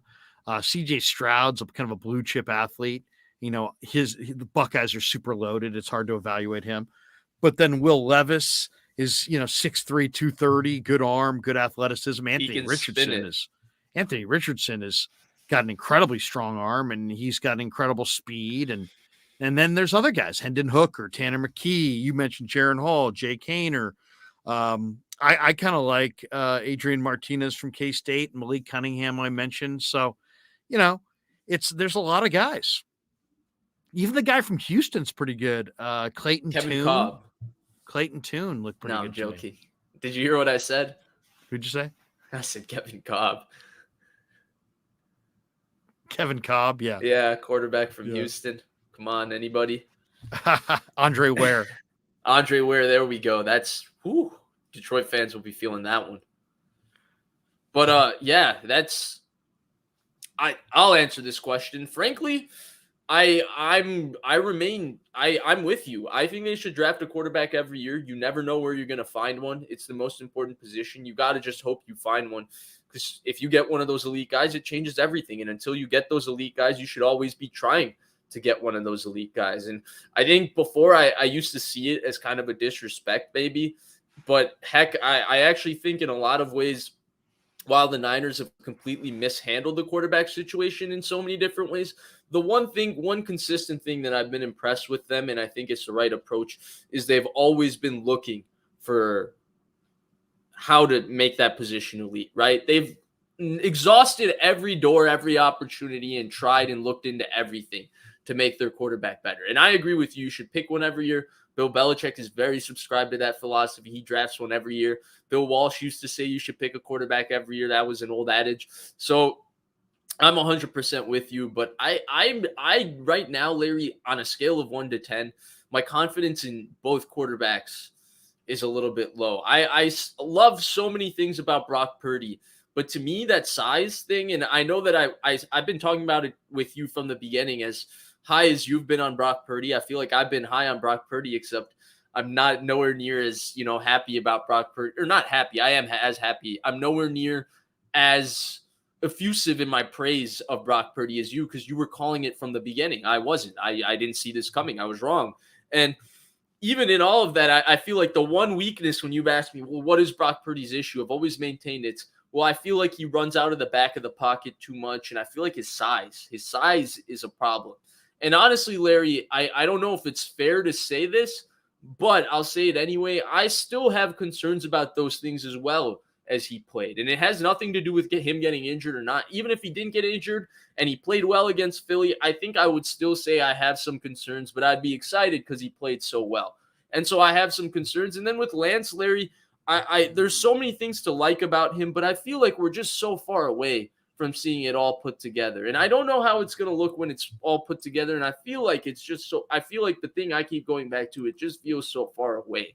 And because it feels so far away, I don't have a lot of confidence here. Maybe it's the wear of the season, to be honest, the Niners losing, me being a little negative. But honestly, Larry, I have a lot of concerns about this quarterback situation. The fact that both guys are injured and coming back from injury, the fact that they're the only two guys on the roster, I think this is honestly the worst place to me the quarterback situation has been for the 49ers since 2017. In 2018, when Garoppolo came as the starter, you knew who the guy was. I thought it was better. 19, same thing with him coming back from an injury. You knew who the guy was. 20, you knew it was Garoppolo. 21, you knew it was Garoppolo and Lance. 22, you knew it was Lance.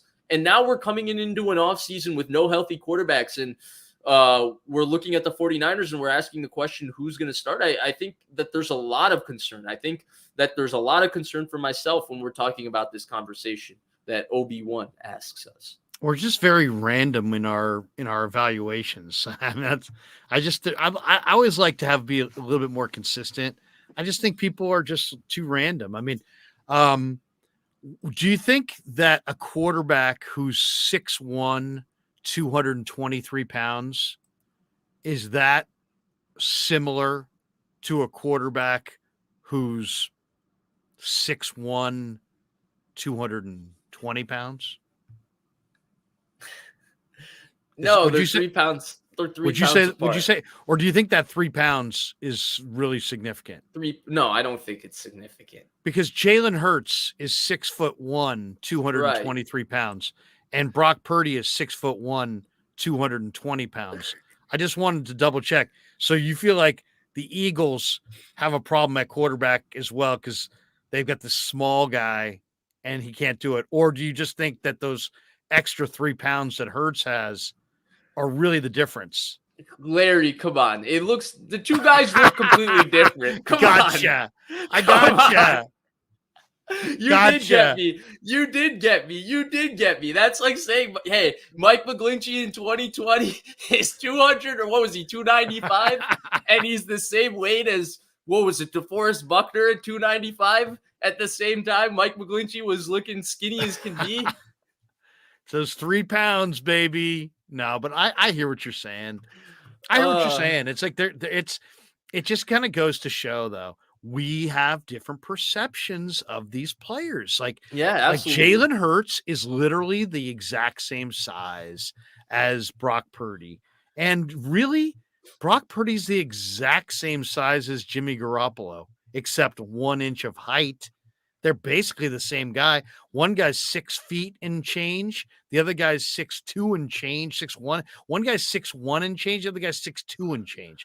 I I mean, do think, they're very Larry, similar. They're both about 225 there is an pounds, and it's aspect kind to of the same playing guy. with your size, though, in the pocket, right? And I think that's where the conversation changes to Purdy, because in the little time we did get to see him, he's not necessarily a guy that's just going to stand tall as people are collapsing around him and throw over the top of people like the bigger quarterbacks, tend to do. Like Big Ben for years, right?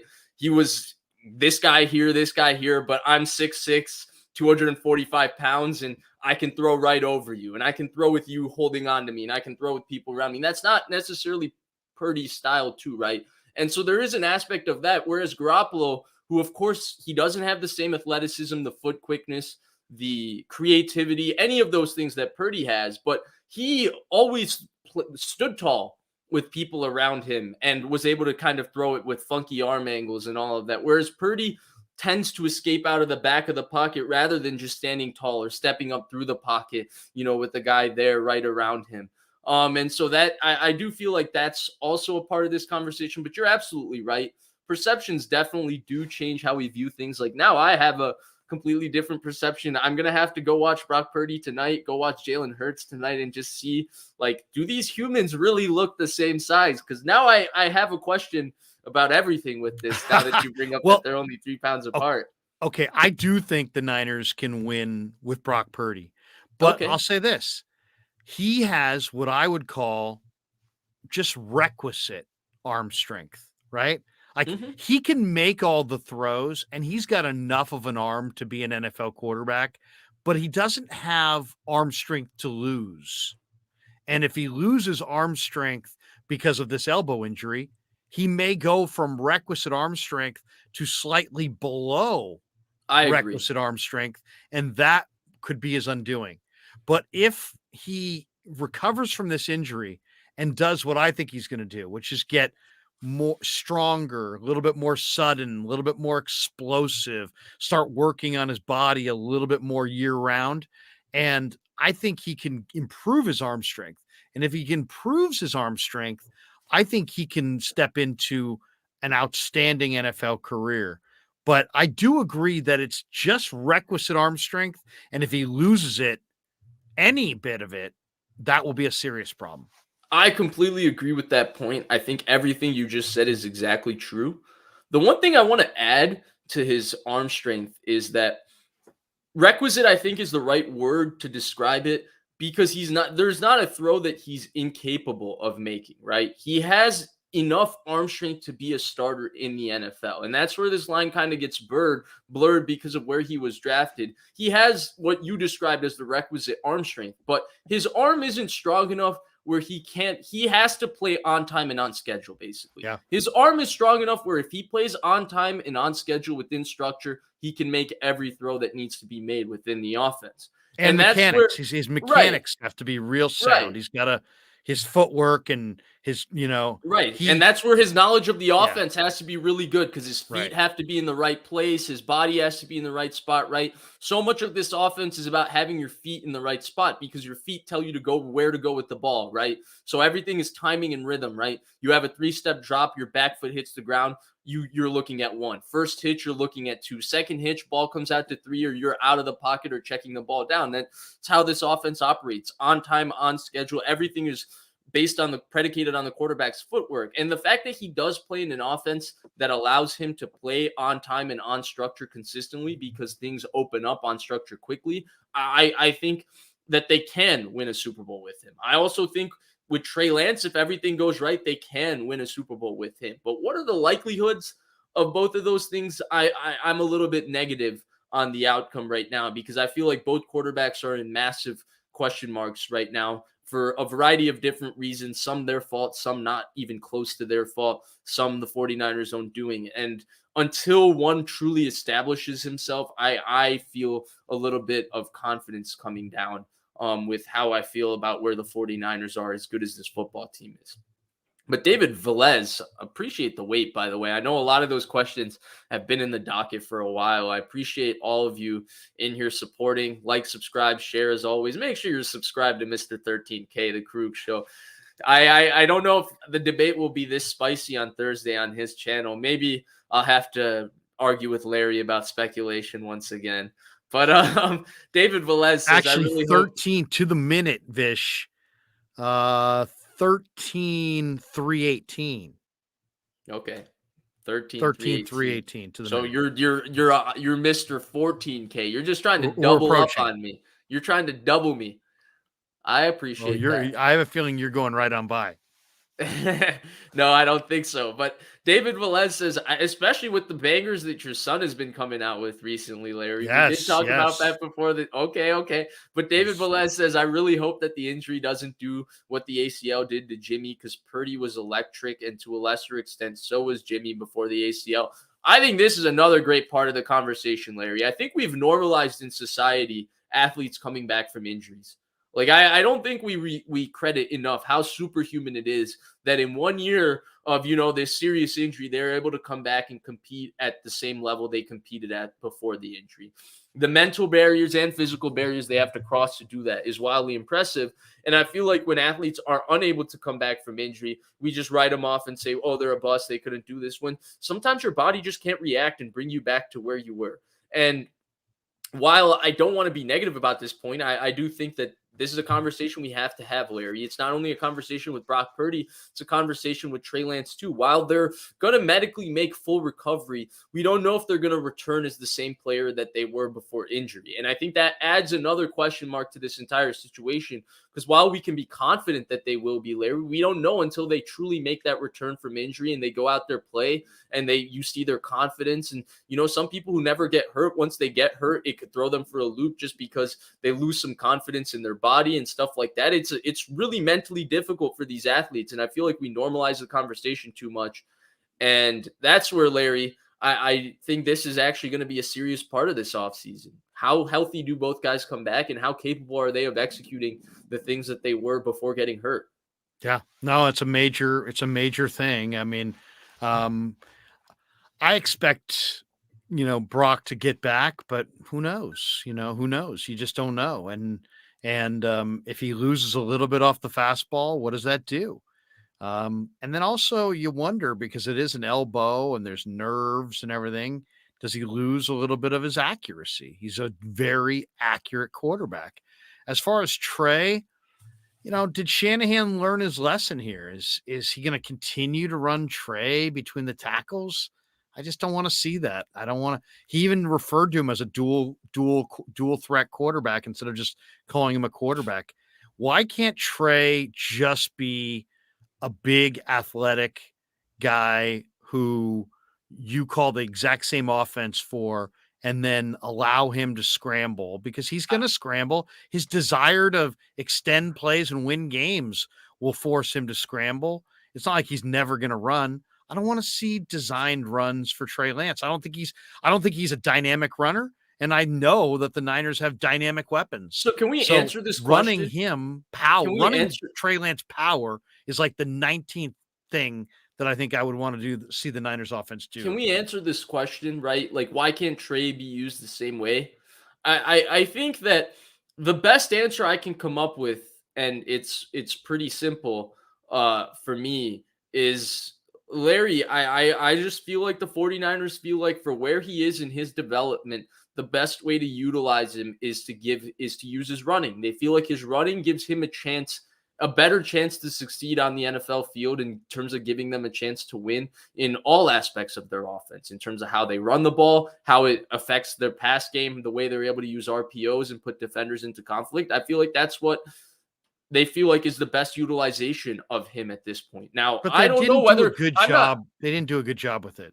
And that's completely fair. And that's where I was going to say, I'm not there, so I don't know how it's looked in practice necessarily. You could add more insight, but I'm not there. So I'm unable to comment on these things. Just from afar, my assumption based on what went on was that was their belief. Because ultimately, Larry, I think they drafted Trey Lance to be exactly that guy. We're in high leverage situations on a 3rd and 4, 3rd and 5. You have the threat of the quarterback run game, but really you drafted him because he can add something and ad lib off schedule, but he's going to be a quarterback in your offense and he's going to run your offense correctly. And that's where, Larry, I feel like what you said is what they would like him to be. I think that frankly he's not that right now, and I think it's hard for a lot of people to hear.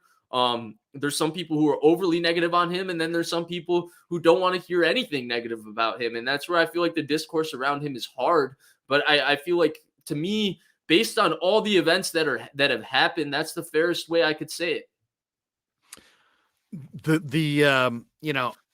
If I had a chance to do like an exit interview with all these players and I had a chance to talk to Trey and get him fired up for his off season and say, Trey, this is what I want you to do this off season. And this is the mindset I want you to be in when you return.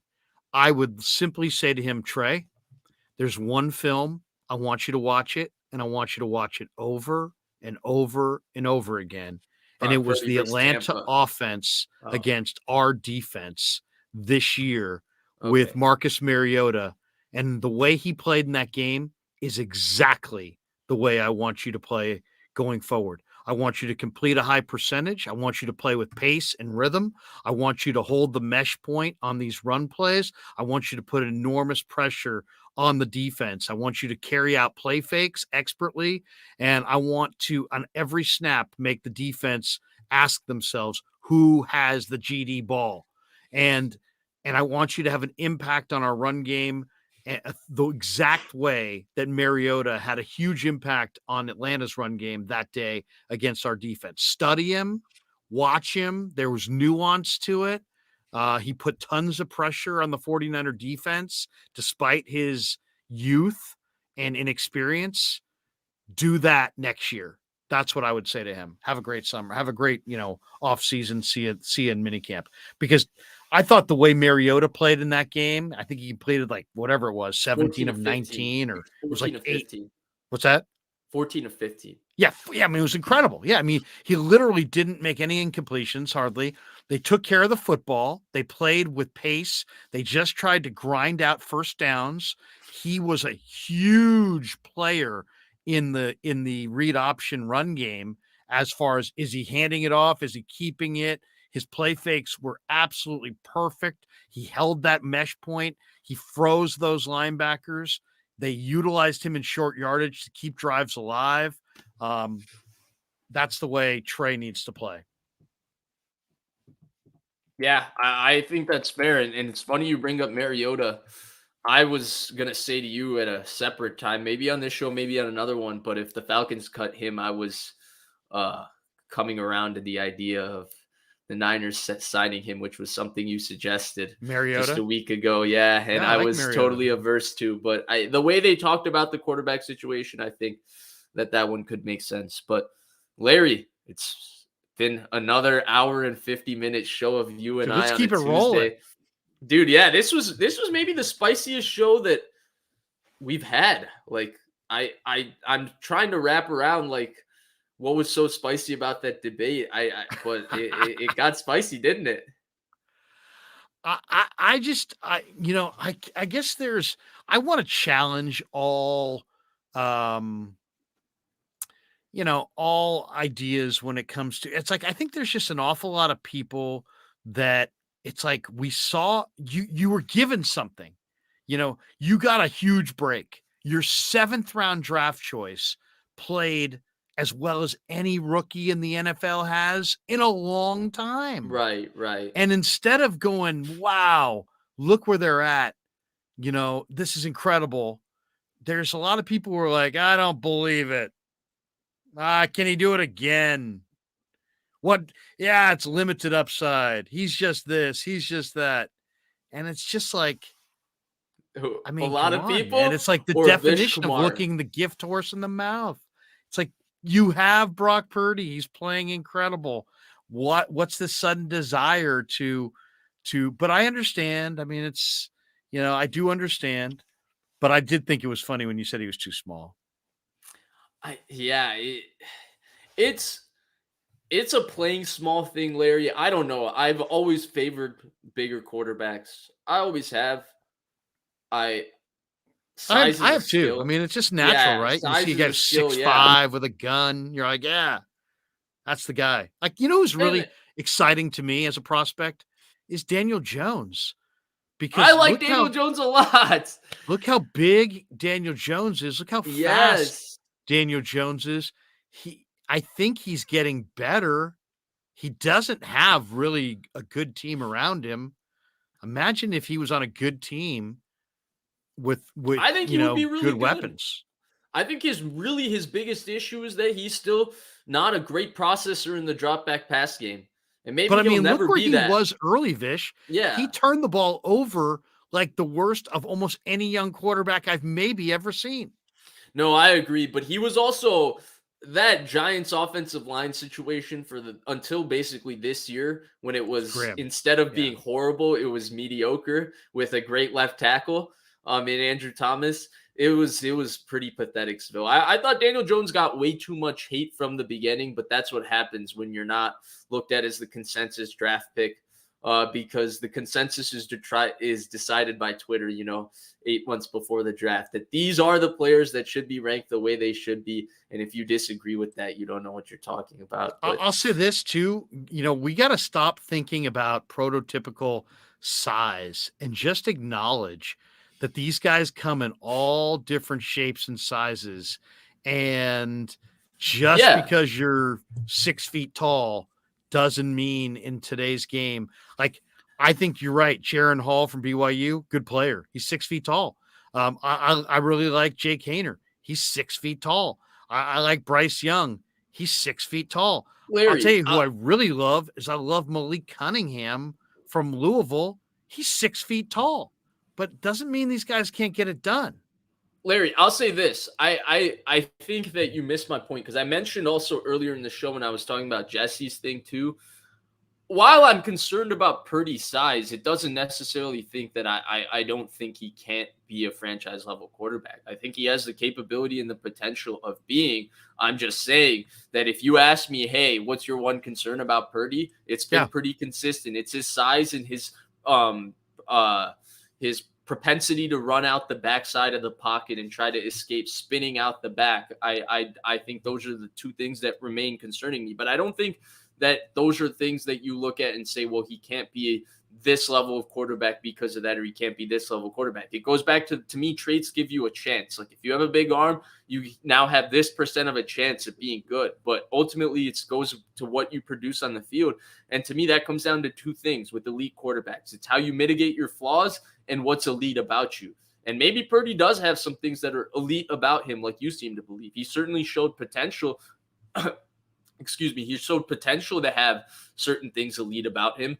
And that's where if he has things elite about him, then he's an elite quarterback. But to me, that's ultimately what it comes down to, right? Like it's not size, it's not this, because they're all shapes and different, like Marino to Rodgers to Montana to Manning to Brady to Breeze, they're all different and they all had their different strengths and weaknesses. And some had certain strengths that others didn't have. But the one consistency they all had was they were all elite in one or two areas and they all had different things that they were good at to mitigate what was not so elite about their game.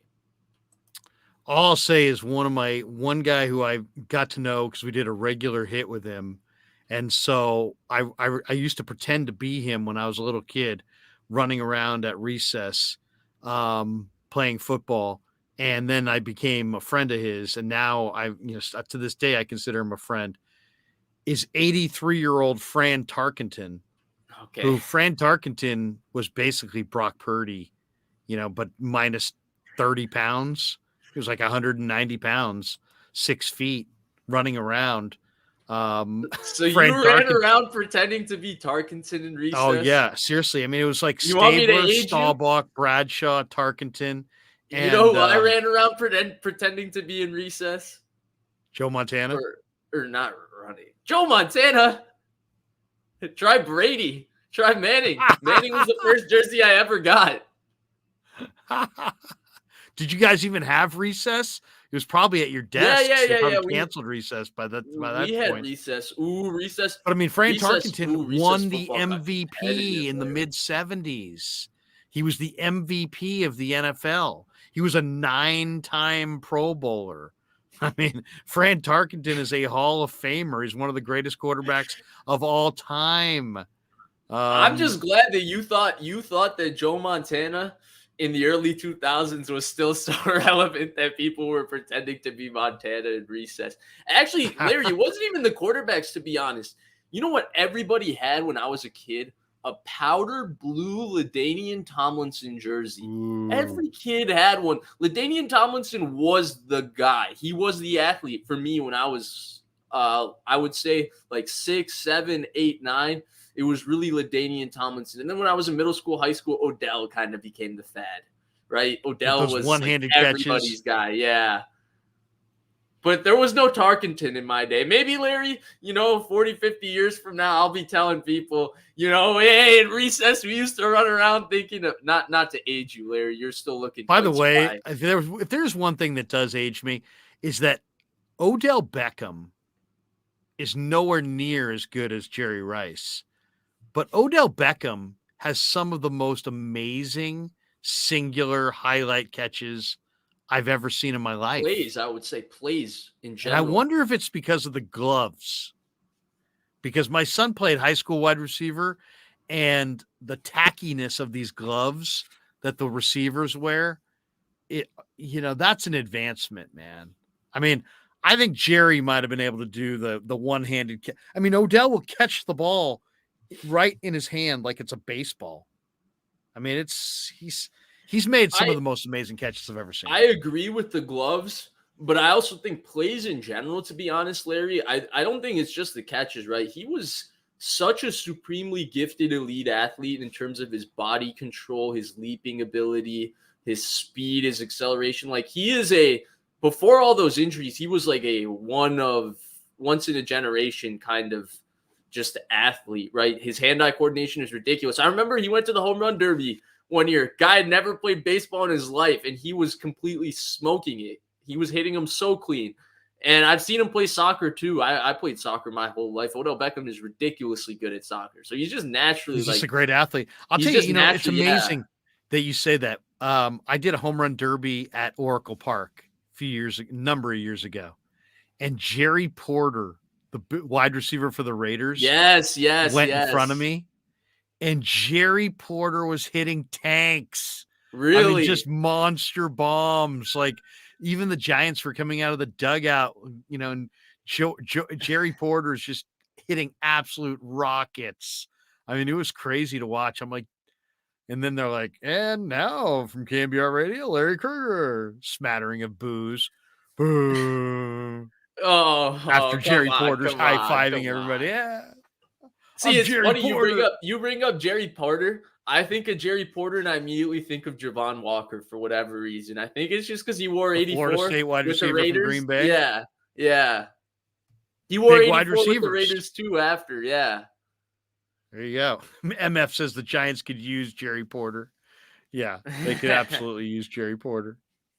Man, Larry, what a show. I really appreciate your time as always. This was awesome. Had everything, every element. I always appreciate your time. This was good. I think we'll be going back Thursday. Thursday, we'll run it back. We'll run it back Thursday. Maybe that's what we'll call it, the run it back on the. By the way, I have a new title sponsor of the Krug Show. It's not just the Krug Show. It's the Pig in a Pickle Krug Show. Right. Check out the Pig in a Pickle. The Krug Show brought to you by Pig in a Pickle. There you go.